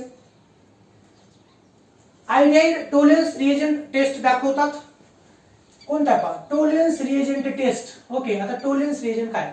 आणि पहिली टेस्ट झाली, ही दुसरी पाहतो आपण. Tollens reagent taste.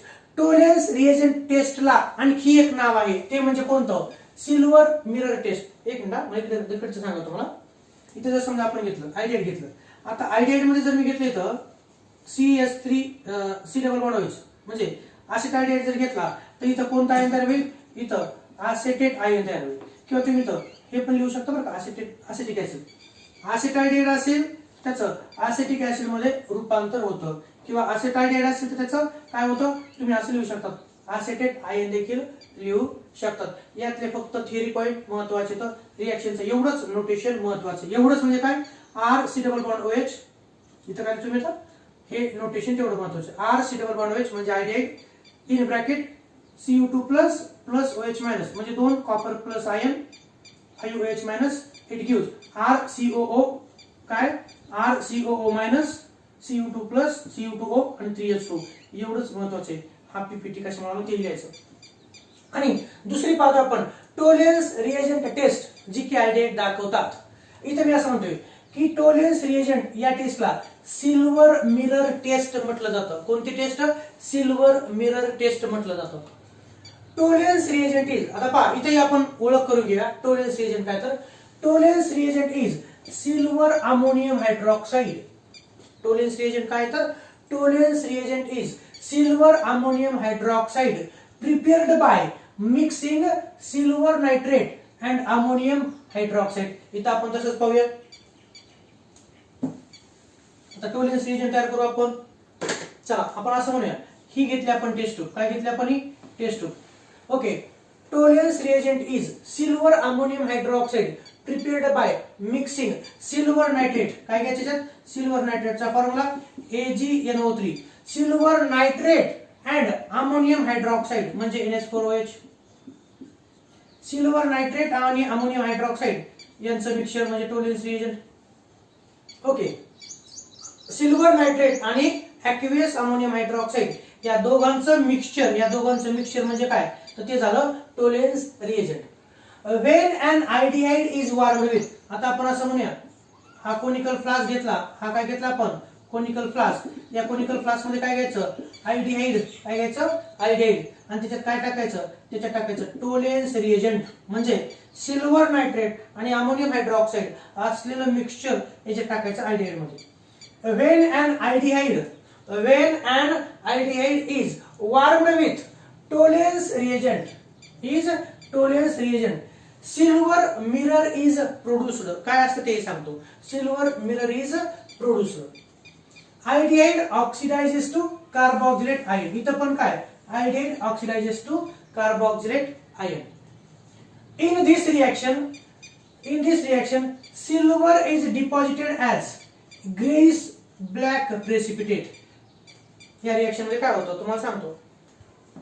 समजा आपण म्हटलं इथं काय म्हटलं पहा, हा आयडिहाइड घेतला, काय घेतला आपण, हा आयडिहाइड घेतला, इथे घेतला आयडिहाइड, त्यात काय टाकायचे, टोलेन्स रिएजंट, आणि त्याला काय करायचं, आपल्याला वॉर्म करायचंय. काय करायचं, त्याला वॉर्म करायचंय. वॉर्म केल्यानंतर काय रिएक्शन होईल, तर आयडिहाइडची रिएक्शन हे AgNH3 2 time plus OH minus म्हणजे हा कोणता आहे, तर पलीकडे जसा तो फेलिंग सोल्युशन होतं तसं हे आहे टोलेन्स रिएजंट.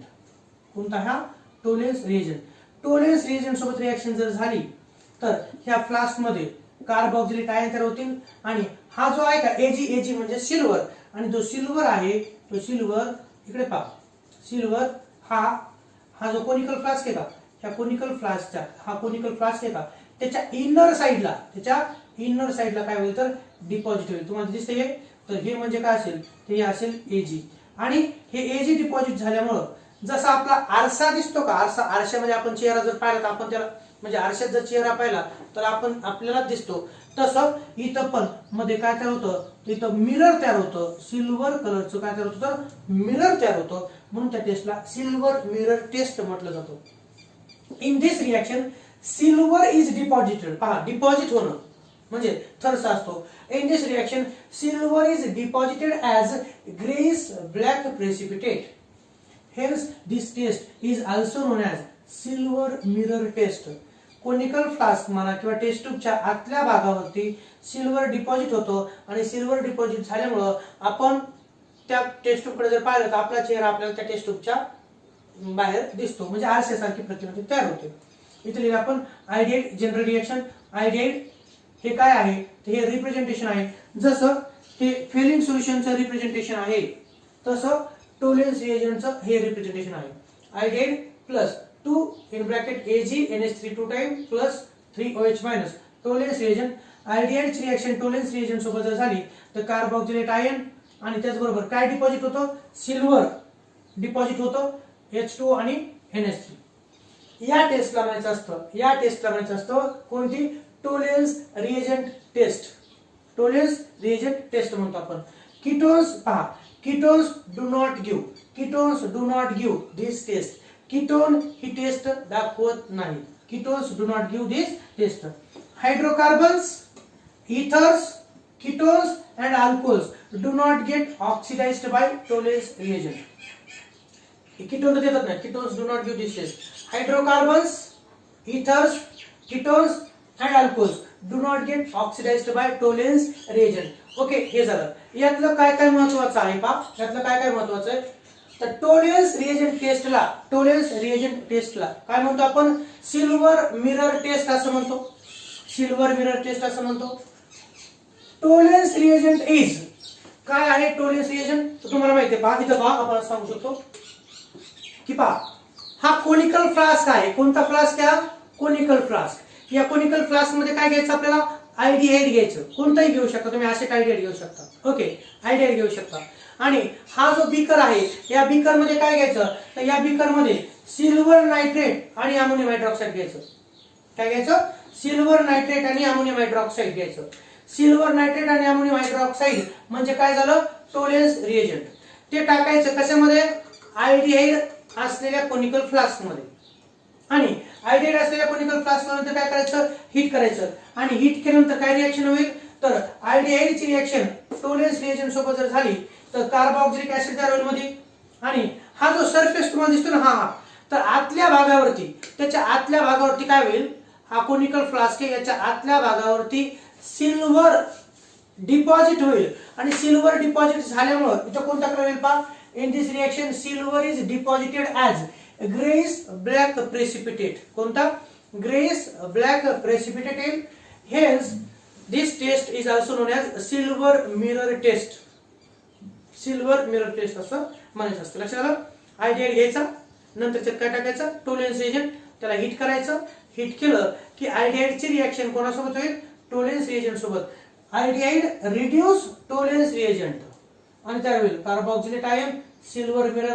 आणि हे सिल्वर मिरर मधल्या लेअर वरती, हा जो आतला भाग आहे, आतल्या भागावरती डिपॉझिट होईल आणि आरसा जसा प्रतिमा दाखवतो तसा हा फ्लास्क देखील आपला चेहरा आपल्याला दाखवणार आहे. म्हणजे आरशासारखं तयार होतं. काय तिथलं महत्त्व सांगायला? टोलेन्स रिएजंट टेस्ट मधलं या टेस्टला सिल्वर मिरर टेस्ट म्हणायचं. टोलेन्स रिएजंट हा कशापासून तयार केला जातो? तर सिल्वर अमोनियम हायड्रॉक्साईड म्हणजे सिल्वर नायट्रेट आणि अमोनियम हायड्रॉक्साईड म्हणजे टोलेन्स रिएजंट.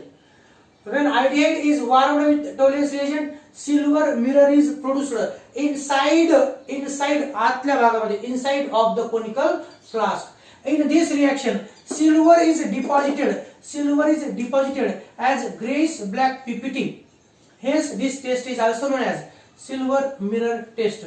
या रिएक्शनचं representation RC double bond OH म्हणजे काय? यामध्ये घेतलेला आयडिड Ag पाहिजे 2 in bracket AgNH3 2 time after bracket plus 3OH minus. हे रिप्रेझेंटेशन कोणाचं? तर हे रिप्रेझेंटेशन आहे टोलेन्स रिएजंटचं.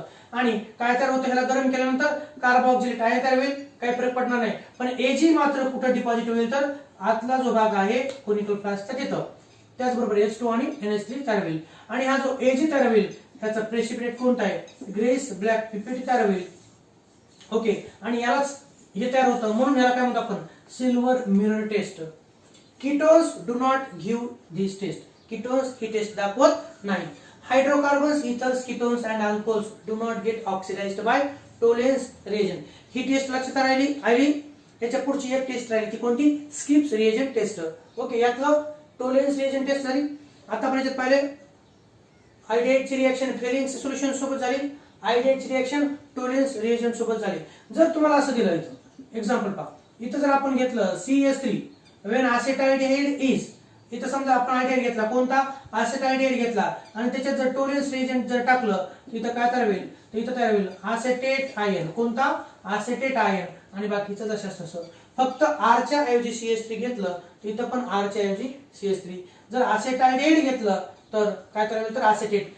आणि मग तुम्हाला प्रश्न येतो, which of the following aldehyde is used to produce silver mirror test? तर अलिफॅटिक आल्डिहाइड हे सिल्वर मिरर टेस्ट दाखवतात, एरोमॅटिक आल्डिहाइड्स दाखवत नाहीत किंवा कीटोन्स दाखवत नाहीत, अल्कोहोल्स दाखवत नाहीत. पाहायचं ketones do not give this test. Hydrocarbons पहा, hydrocarbons, ethers, ketones and alcohols do not get oxidised by Tollens reagent. जर त्यांचं ऑक्सिडेशन होत नसेल टोलेन्स रिएजंट सोबत तर ते सिल्वर मिरर टेस्ट दाखवत नाहीत. फक्त आयडियाइड्स हे सिल्वर मिरर टेस्ट दाखवतात. आणि म्हणून acetaldehydeचा उपयोग पुढं सिल्वर तयार करण्यासाठी, सिल्वर मिरर तयार करण्यासाठी केला जातो. हे लिहून घ्या एवढं. ओके. लिहून घ्या एवढं. मी बाजू सरकवतो ते लिहून घ्या. नंतर पुढची आपली टेस्ट पाहिजे शेवटची टेस्ट. आता ही टोलेन्स रिएजंट टेस्ट झाली, फेलिंग सोल्युशन टेस्ट झाली. आता एकच राहिली कोणती? Schiff's reagent test. Okay. Schiff's reagent test काय असतं ते आपण पाहूया. या आयडेंटिफिकेशन टेस्ट आहेत. कलर कशाचा म्हणजे कोणत्या कंपाऊंडचा कलर चेंज व्हायला तेही आपण पाहतोय. तिसरी स्किप्स रिएजंट टेस्ट. आता आपण असं म्हणूया की हे पहा, हा कोनिकल फ्लास्क घ्यायला तुम्ही. ओके. हा घ्यायला तुम्ही कोनिकल फ्लास्क. काय घेतला? हा कोनिकल फ्लास्क घेतला. आणि ह्याच्यामध्ये काय घ्यायचं आपल्याला? तर याच्यात घ्यायचं आयडियाइड. कोनिकल फ्लास्क मध्ये आपण काय घेऊया? आयडियाइड घेऊ. आणि ही दुसरी टेस्ट ट्यूब घ्यायला मी, ही दुसरी टेस्ट ट्यूब. ह्या दुसऱ्या टेस्ट ट्यूब मध्ये आपल्याला घ्यायचे स्किप्स रिएजंट. आता हे जे नाव येते हे सायंटिस्ट नुसार आहेत. पहिला कोणता होता? आपण जर पाहिलं तर फेलिंग सोल्युशन होतं, दुसरं टोलेन्स रिएजंट होतं, तिसरं स्किप्स रिएजंट. ओके. तर स्किप्स रिएजंट. आता स्किप्स रिएजंट म्हणजे काय? तर स्किप्स रिएजंट म्हणजे काय ते तुम्हाला दिले पहा. स्किप्स रिएजंट टेस्ट पाहतो आपण. Schiff's reagent is solution of, हे अंडरलाइन करतो मी, पिरोझाएनिलीन हायड्रोक्लोराइड. कोणतं? P rosaniline hydrochloride. Shortcut p rosaniline hydrochloride. Okay, चला स्किप्स रिएजंट म्हणजे काय, एमसीक्यू साठी लक्षात ठेवा. Schiff's reagent is p rosaniline hydrochloride. P rosaniline hydrochloride म्हणजे Schiff's reagent. Okay, it has pink, त्याला कोणता कलर असतो, पिरोझॅनिलीन याला पिंक कलर असतो. कोणता असतो, पिंक कलर, किंवा त्यालाच मॅजेंटा कलर देखील म्हटलं जातं. कोणता, magenta colour. Skips reagent having pink किंवा मॅजेंटा कलर, गुलाबी कलर असतो. कोणता कलर असतो, गुलाबी. ओके, याला कोणता कलर येतो, पिंक. आता इथे नीट लक्षात घ्या, पिरोझॅनिलीन म्हणजे स्किप्स रिएजंट, याला कलर कोणता, पिंक. त्यात काय पास करायचं पहा, it has pink magenta colour ह्या स्किप्स रिएजंटला. त्यानंतर when SO2 gas is passed the solution become colourless. हा स्किप्स रिएजंट आहे, याला पिंक कलर आहे. पण यात जर आपण सल्फर डायऑक्साइड गॅस पास केला, सल्फर डायऑक्साइड गॅस पास केला, त्याचा पिंक कलर निघून जातो आणि ते सोल्युशन कलरलेस होतं. कसं होतं सोल्युशन, कलरलेस होतं. Pink solution changes to colourless. Okay, SO2 gas pass केल्यानंतर. मला सांगा, या कोनिकल फ्लास्क मध्ये आपण काय घेतलं, आयडेड. आता हे जे आहे कलरलेस सोल्युशन हे याच्यात टाकायचं, आयडेड मध्ये. कशा टाकायचं, आयडेड मध्ये. When an aldehyde is treated with Skipp's reagent, the pink magenta color is reproduced. काय होतं, ते when an aldehyde is treated with Skipp's reagent, the pink color is reproduced.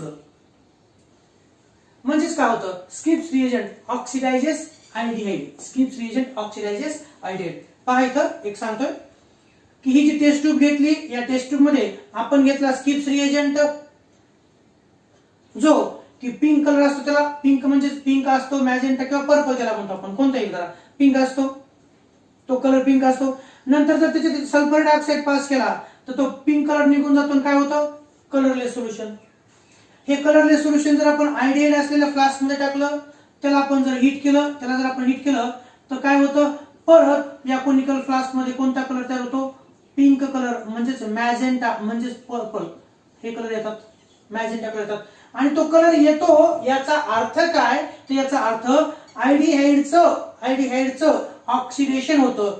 म्हणजेच aldehyde reduce the Schiff's reagent.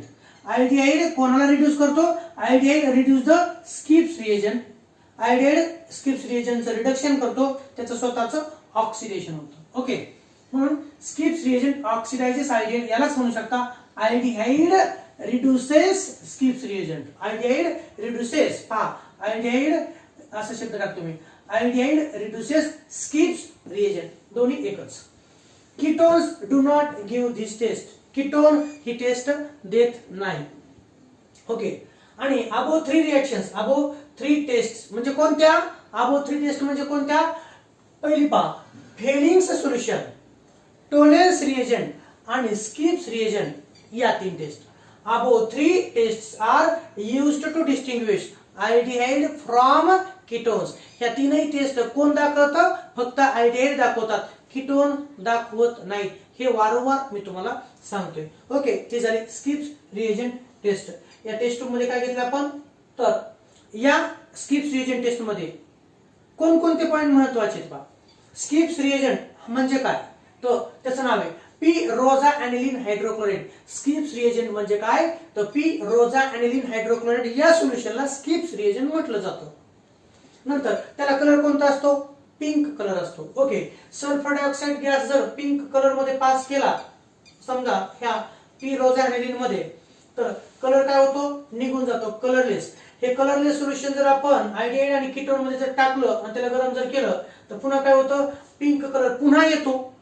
त्या skips रिएजंटचा pink colour पुन्हा येतो. Pink colour का येतो, त्याचं कारण हे स्किप्स रिएजंट आयडिहाइडला ऑक्सिडाइज करतो, किंवा आपण असे म्हणू शकतो आयडिहाइड स्किप्स रिएजंटला रिड्यूस करतो, आणि म्हणून परत पिंक कलर हा रिप्रोड्यूस होतो, पुन्हा तयार होतो.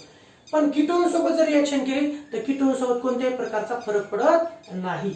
आणि कोणत्या टेस्ट मग आता, तर फेलिंग्स सोल्युशन, टोलेन्स रिएजंट आणि स्किप्स रिएजंटच्या मदतीनं आपण आयडिहाइड, कीटोन यांना डिस्टिंग्विश करतो. ओके, ह्या झाल्या 3 टेस्ट. हे लिहून घ्या स्किप्स रिएक्शनच्या बाबतीमधलं. ह्या महत्वाच्या टेस्ट आहेत ज्या की कॉम्पिटिटिव्ह एक्झाम साठी तुम्हाला महत्वाच्या असतात. एकदा दोनदा तीनदा वाचा, त्या लिहून काढा आणि त्यानंतरच तुम्हाला त्याचा उत्तर देता येईल. ओके, हे लिहून घ्या. आता अल्डिहाइड आणि कीटोनची शेवटची रिएक्शन ती म्हणजे एरोमॅटिक इलेक्ट्रोफिलिक सबस्टिट्यूशन रिएक्शन. कोणती? एरोमॅटिक इलेक्ट्रोफिलिक सबस्टिट्यूशन रिएक्शन. दोनच रिएक्शन्स आहेत. Aromatic aldehydes and ketones undergo electrophilic substitution in aromatic ring. एकदम सोप्या रिएक्शन्स आहेत. यातला काय? Carbonyl group is deactivating and meta directing group. Example आहे तुम्हाला इथं पहा. हा एरोमॅटिक अल्डिहाइड काढला मी C6H5COH. ओके, हा अल्डिहाइड. बेन्झाइड हा बेन्झाइडला जोडलेला जो C double bond OH group आहे तो रिंगची रिऍक्टिव्हिटी कमी करतो. जे ऍटम किंवा ग्रुप ऑफ ऍटम रिंगला जोडल्यामुळे रिंगची रिऍक्टिव्हिटी कमी होते, त्याला डिऍक्टिव्हेटिंग ग्रुप म्हणतो. काय म्हणतो आपण त्याला? डिऍक्टिव्हेटिंग ग्रुप. आणि रिंगची रिऍक्टिव्हिटी कमी करतो. त्याचबरोबर इलेक्ट्रॉन डेन्सिटी हा प्रेझेंट असल्या कारणानं बऱ्यापैकी म्हणतो बरं का, मोर नाही, बऱ्यापैकी फक्त कोणत्या पोझिशनवरती असते तर मेटा पोझिशनवरती असते. आणि म्हणून असं आपण म्हणतोय की carbonyl group, whether it is aldehyde और ketone, carbonyl group is deactivating and meta directing group. CHO group हा रिंगची ऍक्टिव्हिटी कमी करतो आणि बऱ्यापैकी इलेक्ट्रॉनची डेन्सिटी ही फक्त मेटा पोझिशन वरती असते. हे झालं बेन्झाइडेटच्या बाबतीत. तसं इथं मी असेटोफेनॉनच्या बाबतीत हे सांगतोय. हा C double bond O CH3 group हा पण कसा आहे? डिऍक्टिव्हेटिंग आहे. हा कसा आहे तर डिऍक्टिव्हेटिंग. आणि रिंगची रिऍक्टिव्हिटी कमी करतात, पण बऱ्यापैकी इलेक्ट्रॉनची डेन्सिटी हे असल्यामुळं ऑर्थो नसते. दोन्ही ऑर्थो आणि पॅरा पोझिशनवरती इलेक्ट्रॉनची डेन्सिटी नसते, तर बऱ्यापैकी इलेक्ट्रॉन डेन्सिटी ही मेटा पोझिशनला असते. म्हणून एरोमॅटिक अल्डिहाइड्स किंवा एरोमॅटिक कीटोन्स वरती इलेक्ट्रोफिलिक सबस्टिट्यूशन रिएक्शन ही फक्त मेटा पोझिशनला होते. ओके, आणि aldehydes and ketones show nitration, halogenation and sulfonation reactions. कोणत्या? aromatic electrophilic substitution reaction चे एक्झाम्पल कोणते? तर aromatic aldehyde किंवा कीटोनची नायट्रेशन रिएक्शन असेल, हॅलोजनेशन रिएक्शन असेल किंवा सल्फोनेशन रिएक्शन ह्या या प्रकारातले असतात. कोणत्या प्रकारातले असतात तर त्या वरच्या प्रकारातले असतात. aromatic अर्थ काय? aromatic रिंग वरती. इलेक्ट्रोफिलिक म्हणजे काय? एका इलेक्ट्रोफाइलला दुसऱ्या इलेक्ट्रोफाइल रिप्लेस करणं. सबस्टिट्यूशन रिएक्शन टेक्स प्लेस म्हणजे electrophilic substitution reaction takes place by electrophile is called as aromatic electrophilic substitution reaction.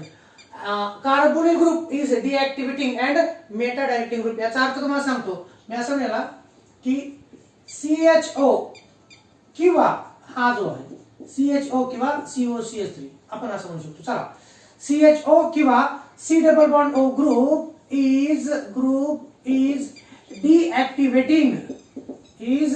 डिऍक्टिव्हेटिंग and meta directing. हे खूप याच्या अगोदर आपण खूप वेळेस पाहिलेलं आहे. डिऍक्टिव्हेटिंग म्हणजे काय? तर जो ऍटम किंवा ग्रुप ऑफ ऍटम बेन्झीन रिंगला जोडला असता रिंगची रिऍक्टिव्हिटी कमी करतो त्याला म्हणायचं असतं डिऍक्टिव्हेटिंग. ओके, आणि दुसरा शब्द आहे डायरेक्टिंग म्हणजे ज्या ऍटम किंवा ग्रुप ऑफ ऍटम मुळे इलेक्ट्रॉनची डेन्सिटी ही बऱ्यापैकी ह्या पोझिशनवरती असते, मेटा पोझिशनवरती, त्याला आपण म्हणतो मेटा डायरेक्टिंग. म्हणून अल्डिहाइडचा CHO किंवा कीटोनचा C double bond O group हे डिऍक्टिव्हेटिंग आणि मेटा डायरेक्टिंग असतात. आणि म्हणून दोनच एक्झाम्पल आपल्याला इथं पाहायचं. मी असं टाकतो या एरोमॅटिक इलेक्ट्रोफिलिक सबस्टिट्यूशन रिएक्शनचं नायट्रेशन. काय सांगतो तर नायट्रेशन. तुम्हाला असा प्रश्न असतो what is the action of nitrating mixture on benzaldehyde किंवा असेटोफेनॉल. म्हणून प्रश्नाच्या फॉर्मॅट मध्ये घेतो बरं इथं action of नायट्रेटिंग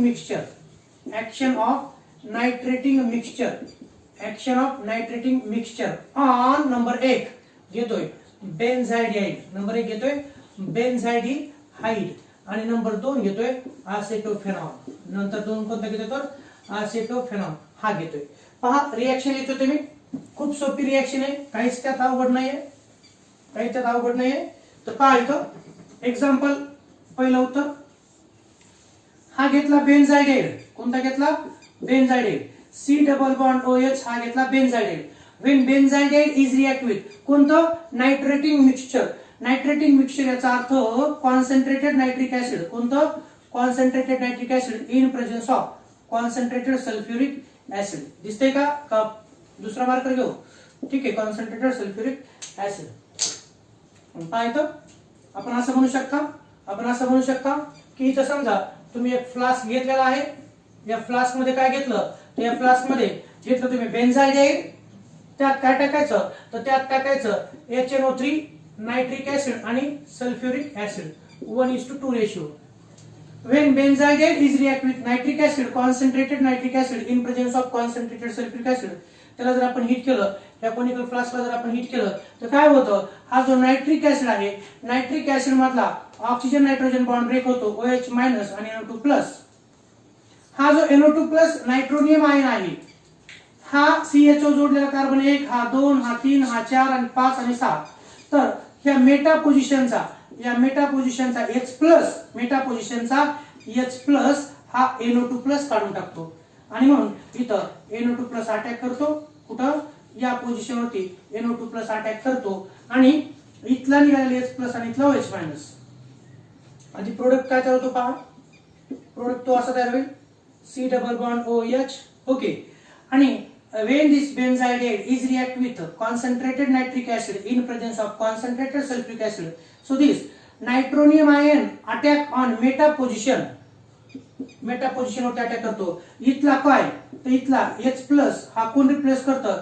H+ is replaced by NO2+ replace करतो आणि बाय प्रोडक्ट काय? इथला H+ आणि इथला OH- मिळून तयार होतं H2O. काय तयार होतं? तर H2O. हा कोणता आहे? तर हा आहे बेन्झाइडीहाइड. हा कोणता आहे? बेन्झाइडीहाइड. आणि हा कोणता तयार झाला? तर हा तयार झाला M नायट्रो बेन्झाइडीहाइड. हा काय तयार झाला? तर M नायट्रो बेन्झाइडेट. हे त्याचं कॉमन नेम किंवा हे त्याचं आययुपीएसी नेम कोणतं? तर 3 नायट्रो बेन्झाइडीहाइड. कोणतं? 3 नायट्रो बेन्झाइडीहाइड हे त्याचं आययुपीएसी नेम आहे. पुन्हाची स्टेटमेंट काय? When benzaldehyde is treated with nitrating mixture it gives M nitrobenzaldate and by product water. किंवा यालाच आपण असंही म्हणू शकतो when benzaldehyde is react with concentrated nitric acid in presence of concentrated sulfuric acid it gives M nitrobenzaldate. ही कोणत्या प्रकारची reaction आहे? तर ही इलेक्ट्रोफिलिक सबस्टिट्यूशन रिएक्शन आहे. या रिएक्शन मध्ये मेटा पोझिशनवरचा H+ हा NO2+ न रिप्लेस केला आणि त्यात झालं मेटा नायट्रो बेन्झाइडेट. एरोमॅटिक अल्डिहाइड आणि एरोमॅटिक कीटोन हे कोणते रिएक्शन दाखवतात? तर एरोमॅटिक इलेक्ट्रोफिलिक सबस्टिट्यूशन रिएक्शन्स दाखवतात. आणि ते कोणकोणते रिएक्शन सोबत? कॉन्सन्ट्रेटेड नायट्रिक ऍसिड सोबत नायट्रेशन, हॅलोजन सोबत हॅलोजनेशन आणि कॉन्सन्ट्रेटेड सल्फ्युरिक ऍसिड सोबत सल्फोनेशन. ओके, पहिले एक्झाम्पल झालं what is the action of nitrating mixture. तुम्हाला इथे फक्त ऍक्शनच्या ऐवजी काय प्रश्न विचारू शकतो मी? What is the action. Okay, what is the action of nitrating mixture on benzaldehyde तुम्ही पाहिलं. आता दुसरं what is the action of nitrating mixture on acetophenone. पहिल्या रिएक्शनचं उत्तर झालं. आता दुसऱ्या त्या रिएक्शनचं उत्तर आपण पाहूया. काय लिहिता येईल तुम्हाला? सोपं आहे, तुम्हाला माहिती आहे. असेटोफेनॉलचा फॉर्म्युला कोणता? तर पहा इथं C6H5CH3 हा झाला acetophenone. When this acetophenone is react with कोणासोबत? Nitric acid. नायट्रिक ऍसिड तुम्ही असे लिहू शकता in presence of concentrated sulphuric acid on heating. तर हा जो नायट्रिक ऍसिड आहे, नायट्रिक ऍसिड मधला कोणता बॉन्ड ब्रेक होणार आहे? हा ऑक्सिजन नायट्रोजन बॉन्ड ब्रेक होणार आहे. ओके, आणि हा NO2+ कुठे अटॅक करणार आहे? मेटा पोझिशन वरती. मेटा पोझिशनचा H+ is replaced by NO2+. H+ is replaced by NO2. हे इथला H+ हा NO2+ रिप्लेस करल आणि तयार होईल तुम्हाला असा प्रोडक्ट. सांगा इथं काय लिहायचं? इथं लिहायचं C double bond O CH3. इथला रिप्लेस होईल पाहून इथला काय रिप्लेस होईल? तर इथला H+ हा NO2+ रिप्लेस करल इथला निघालेला H प्लस, इथला निघालेला H प्लस आणि हा OH मायनस मिळून तयार होईल H2O. याचं नाव काय? तर याचं नाव आहे असेटोफेनॉन. याचं नाव काय आहे? असेटोफेनॉन. आणि याचं नाव काय? याचं नाव आहे M nitro असेटोफेनॉन. M nitro acetophenone हे त्याचं नाव आहे. हे त्यालाच आययुपीएसी नेम काय लिहिणार? तर 3 नायट्रो, बाकीचे as it is 3 nitro acetophenone. 3 nitro acetophenone हे त्याचं कोणतं नाव झालं विद्यार्थी मित्रांनो? हे त्याचं झालं आययुपीएसी नेम. ओके, म्हणजे ह्या प्रश्नाचं उत्तर इथे मी तुम्हाला टाकतोय. What is the action of nitrating mixture on benzaldehyde म्हटलं तर तुमची ही रिएक्शन असेल. आणि what is the action of nitrating mixture on acetophenone म्हटलं की तुमची ही रिएक्शन असेल. When acetophenone is react with concentrated nitric acid in presence of concentrated sulfuric acid, it gives M nitroacetophenone. या रिएक्शन्स मध्ये H प्लस हे Meta पोझिशनचे कोणत्या Meta पोझिशनचे H plus हे NO2 प्लस ना रिप्लेस केले तर, आणि NO2 प्लस हे जे असतात हे इलेक्ट्रॉन डेफिशियंट स्पीशीज आहेत. हे मेटा पोझिशन वरती अटॅक करतात. आणि मेटा पोझिशन वरतीच का? तर त्याचं कारण CHO ग्रुप आणि C double bond O group ज्या वेळेस एरोमॅटिक रिंगला जोडलेले असतात ते रिंगची रिएक्टिव्हिटी कमी करतात आणि बऱ्यापैकी इलेक्ट्रॉनची डेन्सिटी ही मेटा पोझिशन वरती असते. म्हणून ते आपण असं म्हणतो CHO आणि C double bond O group is deactivating and meta directing. ह्या झाल्या एरोमॅटिक सबस्टिट्यूशन रिएक्शन्स. तुम्ही हॅलोजनेशनचे आणि सल्फोनेशनचे एक्झाम्पल होमवर्क म्हणून करू शकता. म्हणजे मी असं म्हणेल बेन्झाइडेटची रिएक्शन आणि ऍसिटोफेनॉनची रिएक्शन ब्रोमीन सोबत करा इन प्रेझेन्स ऑफ FeBr3 काय तयार होतील प्रोडक्ट ते पहा. ओके, आणि त्याचबरोबर कॉन्सन्ट्रेटेड सल्फ्युरिक ऍसिडची रिएक्शन कोणासोबत करायचे?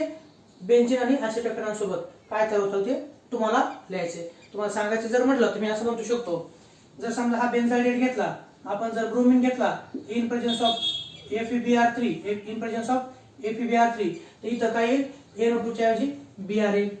म्हणजे मेटानाइट बेन्झाइडेटची रिएक्शन ब्रोमीन सोबत in presence of FeBr3 m bromo benzaldehyde तयार होईल.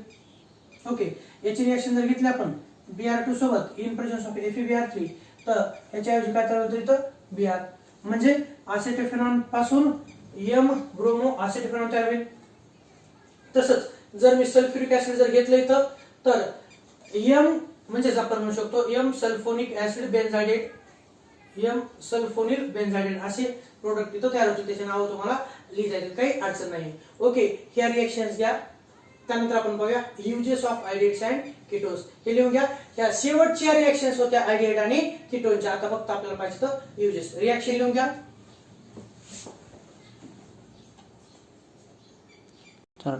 Last point from the iodide and ketone, that is uses of iodides and ketones. आता पाहिजे आपल्याला uses of iodides and ketones. पहा, 4 कंपाऊंड युजेस पाहिजे तर फॉर्माल्डिहाइडचा काय असतो, असेटाल्डिहाइडचा काय, बेन्झाइडेटचा काय आणि असेटोनचा काय. आपल्याला युजेस कशासाठी माहित असणं आवश्यक आहे? तर दैनंदिन जीवनामध्ये खरंच कंपाऊंड कुठे वापरले जातात याचं नॉलेज आपल्याला असावं, ते माहिती असावं. आणि त्याचबरोबर एखादा MCQ देखील यावरती विचारला जाऊ शकतो. आणि म्हणून पहिला यूज आपण बघूया फॉर्माल्डिहाइडचे युजेस. कोणाचे? फॉर्माल्डिहाइड म्हणजे कोणता? मिथेनॉल. आपल्याला माहिती आहे फॉर्माल्डिहाइड म्हणजे काय, तर फॉर्माल्डिहाइड म्हणजे HCHO ज्याला आपण मिथेनॉल म्हणतो.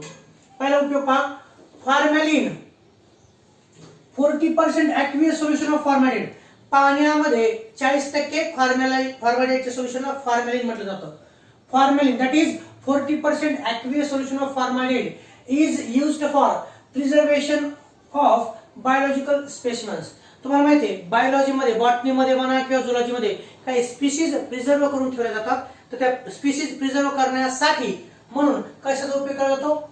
फॉर्मॅलिन. कशाचा? फॉर्मॅलिन. लक्षात ठेवा, फॉर्मॅल्डिहाइडच्या 40% सोल्युशनला फॉर्मॅलिन म्हणायचं. आणि फॉर्मॅलिन हे बायोलॉजिकल स्पेसिमेन्स प्रिझर्व करण्यासाठी वापरले जातात. एक. दुसरं, formaldehyde is used in the manufacture of Bakelite polymer. तुम्हाला सगळ्यांनाच कुकर माहिती आहे. कुकरला हँडल बार असतं, पाते काळ ब्लॅक हँडल असतं ना, हँडल कुकरचं जे हँडल असतं. So that handle is made of special type of polymer. ते कोणतं असतं? तर ते बॅकलाइट असतं. ते रफ अँड टफ असतं. ओके, फॉर्मल्डिहाइडचा उपयोग बॅकेलाइट पॉलिमर तयार करण्यासाठी केला जातो, जे तुम्हाला पुढे पॉलिमर टॉपिक मध्ये पाहायचं आहे. ओके, सेकंड काय झाला, formaldehyde is used in the manufacture of bakelite polymer. Bakelite polymer तयार करण्यासाठी फॉर्मल्डिहाइड आणि फिनॉल हे दोन कंपोनेंट्स लागतात. कोणते? Formaldehyde and phenol. हे आतापासूनच लक्षात ठेवा. त्यानंतर हे झाला formaldehyde is used as a disinfectant. जसं आपल्याला माहिती आहे डेटॉल हे अँटीसेप्टिक आहे, क्लोरीन हे डिसइन्फेक्टंट आहे, म्हणजे छोटे छोटे कीटक मारण्यासाठी देखील फॉर्मल्डिहाइडचा उपयोग केला जातो. Formaldehyde is used as a disinfectant. काय म्हणून वापरलं जातं? डिसइन्फेक्टंट. त्यानंतर शेवटचा यूज फॉर्मल्डिहाइडचा पहा, it is used for silvering of mirror. आपण जी मगाशी टेस्ट पाहिली होती पहा, Tollens reagent test, silver mirror test, तर सिल्वर प्रोड्यूस करण्यासाठी देखील कोणता आयडियाइड वापरला जाऊ शकतो? फॉर्मल्डिहाइड. कोणतं? फॉर्मल्डिहाइड. असे झाले फॉर्मल्डिहाइडचे 4 युजेस. पहिला यूज फॉर्मल्डिहाइडचा यूज म्हणजे फॉर्मॅलिन तयार करण्यासाठी केला जातो. दुसरा यूज तुम्हाला माहिती आहे इथे पाहिलं तुम्ही की त्याचा उपयोग फॉर्मल्डिहाइडचा उपयोग बॅकेलाइट नावाचं पॉलिमर तयार करण्यासाठी केला जातो. तिसरं फॉर्मल्डिहाइड हे डिसइन्फेक्टंट म्हणून वापरलं जातं. आणि चौथा उपयोग it is used to produce silvering of mirror, म्हणजे टोलेन्स रिएजंट मध्ये देखील फॉर्मल्डिहाइड वापरला जातो. हे झाले युजेस मिथेनॉल म्हणजे फॉर्मल्डिहाइडचे.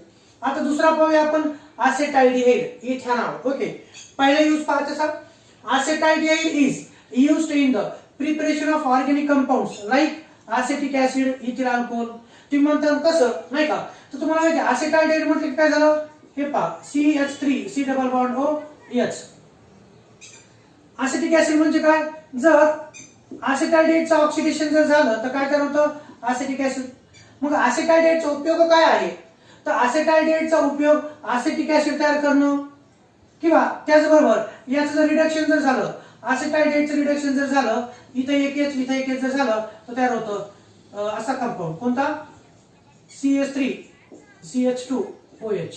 म्हणजे acetaldehydeचं रिडक्शन जर झालं तर इथील अल्कोहोल तयार होतो, acetaldehydeचं ऑक्सिडेशन जर झालं तर acetic acid तयार होतो. म्हणून पहिला उपयोग acetaldehyde is used in the preparation of organic compounds like acetic acid, ethyl alcohol. हा झाला.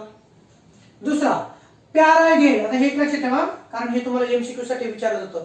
पॅराडिहाइड म्हटलं की आपल्याला नावच सुचत नाही. तर पॅराडिहाइड तयार करण्यासाठी मग पॅराडिहाइड काय आहे, तर cyclic trimer of acetaldehyde. Cyclic trimer of acetaldehyde. Okay, is used as a hypnotic and sleep producing drug. Medical store मध्ये वेगवेगळ्या प्रकारचे मेडिसिन्स असतात जे मेंटली डिस्टर्ब झालेले लोक असतात नाही का, त्याला आपण काय म्हणतो का, त्याला मानसिक शांतता भंग झालेली असते, मानसिक रुग्ण. तर त्या पेशंटला गोळ्या ज्या दिल्या जातात म्हणजे दिमाग म्हणजे ज्याला डोकं शांत राहण्यासाठी स्लीप प्रोड्युसिंग झोपीच्या गोळ्या, तर त्या झोपीच्या गोळ्यामध्ये पॅराडिहाइड हे वापरलं जातं. काय? पॅराडिहाइड किंवा परआल्डिहाइड किंवा पॅराडिहाइड सायक्लिक ट्रायमर ऑफ acetaldehyde वापरलं जातं. acetaldehyde वापरलं जातं म्हणून पॅराडिहाइड तयार करण्यासाठी acetaldehydeचा उपयोग होतो, हे लक्षात ठेवायचं. आणि त्याचा उपयोग झोपीच्या गोळ्या तयार करण्यासाठी केला जातो, एवढंच लक्षात ठेवा. तिसरा use acetaldehyde is used in the preparation of DDT. आपण हॅलो अल्केन हॅलो अरिन मध्ये सगळ्यात शेवटचा पॉइंट पाहिला होता DDT. तर DDT तयार करण्यासाठी देखील acetaldehydeचा उपयोग केला जातो.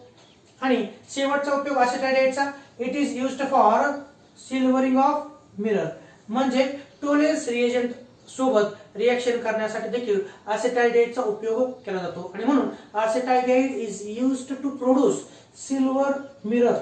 Okay, to prepare silver mirror. हे झाले दोन आयडियाचे मेंबर. हा झाला अलिफॅटिक होते. आता आपण पाहूया एरोमॅटिक आयडियाचं युजेस काय असतात. तर एरोमॅटिक आयडियाचे एक्झाम्पल कोणतं घेतलं आपण? बेन्झाडिहाइड. ओके, तर यूज पहा, it is important flavouring agent in perfume industry. तुम्हाला माहितीये क्या चल रहा है, फॉग चल रहा है नाही का, टीव्हीला ऍड येते. तर ते जे फॉग असेल, झटक असेल, कॅमलिन असेल किंवा तुम्हाला माहिती त्यांची टेम्पटेशन किंवा कोणकोणते तुम्हाला भरपूर माहिती होतं, तर ते जे परफ्युम्स असतात परफ्युम्स मध्ये चांगला वास येण्यासाठी बेन्झाइडेट हे वापरलं जातं. Okay, benzaldehyde is important flavouring agent in perfume industry. परफ्यूमच्या इंडस्ट्रीमध्ये ते वापरलं जातं. दुसरा उपयोग, benzaldehyde is used in the preparation of benzoic acid. काय तयार करण्यासाठी? Benzoic acid. तुम्हाला माहिती आहे बेन्झाइडेट म्हणजे काय असतं? तर C6H5CHO. ओके, आणि याचं जर ऑक्सिडेशन जर झालं तर काय तयार होणार आहे? तर याचं ऑक्सिडेशन जर झालं तर बेंजोइक ऍसिड तयार होतं. मग बेंजोइक ऍसिड तयार करण्यासाठी बेन्झाइडेटचा उपयोग असतो. Okay, benzaldehyde is used in the preparation of benzoic acid असेल किंवा त्याचबरोबर बेंझाइल क्लोराइड असेल ते तयार करण्यासाठी देखील बेन्झाइडेटची रिएक्शन जर क्लोरीन सोबत केली तर बेंझाइल क्लोराइड तयार होतो. आणि benzaldehyde is used in the manufacture of dyes. काय तयार करण्यासाठी? डाईज. जसं आपलं हेअर डाईज असते ना, वेगवेगळ्या डाईज असतात, कपड्याचे डाईज असतात, कलर, तर हे कलरफुल कंपाऊंड तयार करण्यासाठी म्हणून देखील बेन्झाइडेटचा उपयोग केला जातो. Benzaldehyde is used in the manufacture of dyes like कोणती? तर बेन्झाइडेटचा उपयोग स्पेशल डाय आहे ती, तिचं नाव लक्षात ठेवा, मॅलेसाइट ग्रीन नावाची डाय तयार करण्यासाठी. मॅलेसाइट ग्रीन नावाची डाय तयार करण्यासाठी बेन्झाइडेट वापरलं जातं. ह्या गोष्टी एमसीक्यू साठी तेवढ्याच महत्त्वाच्या असतात, लक्षात ठेवा. हा, हे झाले बेन्झाइडेटचे उपयोग. पहिला उपयोग परफ्यूम इंडस्ट्रीमध्ये, दुसरा उपयोग बेंजोइक ऍसिड केमिकल तयार करण्यासाठी, आणि तिसरा उपयोग मॅलाचाइट ग्रीन म्हणजे कलरफुल कंपाऊंड तयार करण्यासाठी केला जातो. आणि सगळ्यात शेवटी एकच राहिलाय तो म्हणजे कोणता? कीटोन. हे 1, हे 2 आणि हे 3 म्हणजे फॉर्माल्डिहाइड, असेटाल्डिहाइड आणि बेन्झाइडेट हे अल्डिहाइड होते. आता एक आपण पाहूया कीटोन. कोणता? कीटोन. कीटोन मधला कोणता? असेटोन.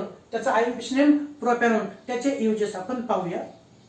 पहिला, propanone is used as a laboratory and industrial solvent.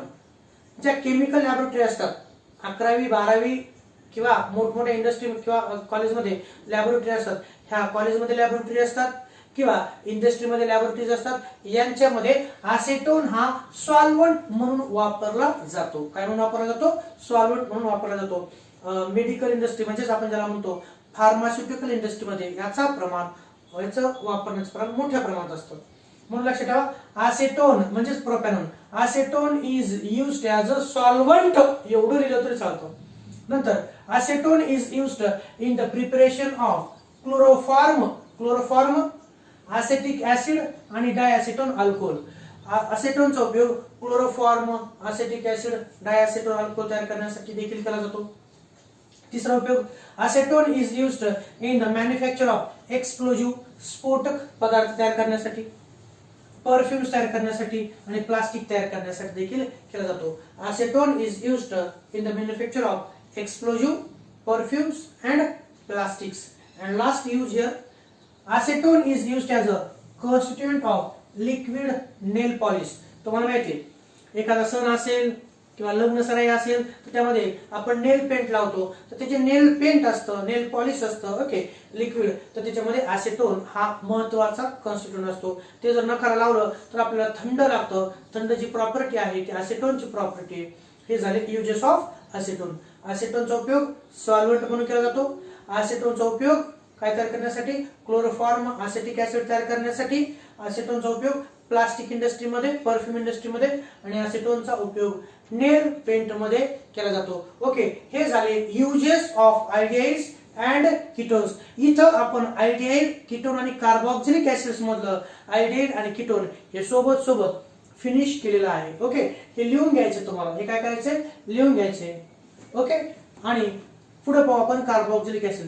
Thank you so much.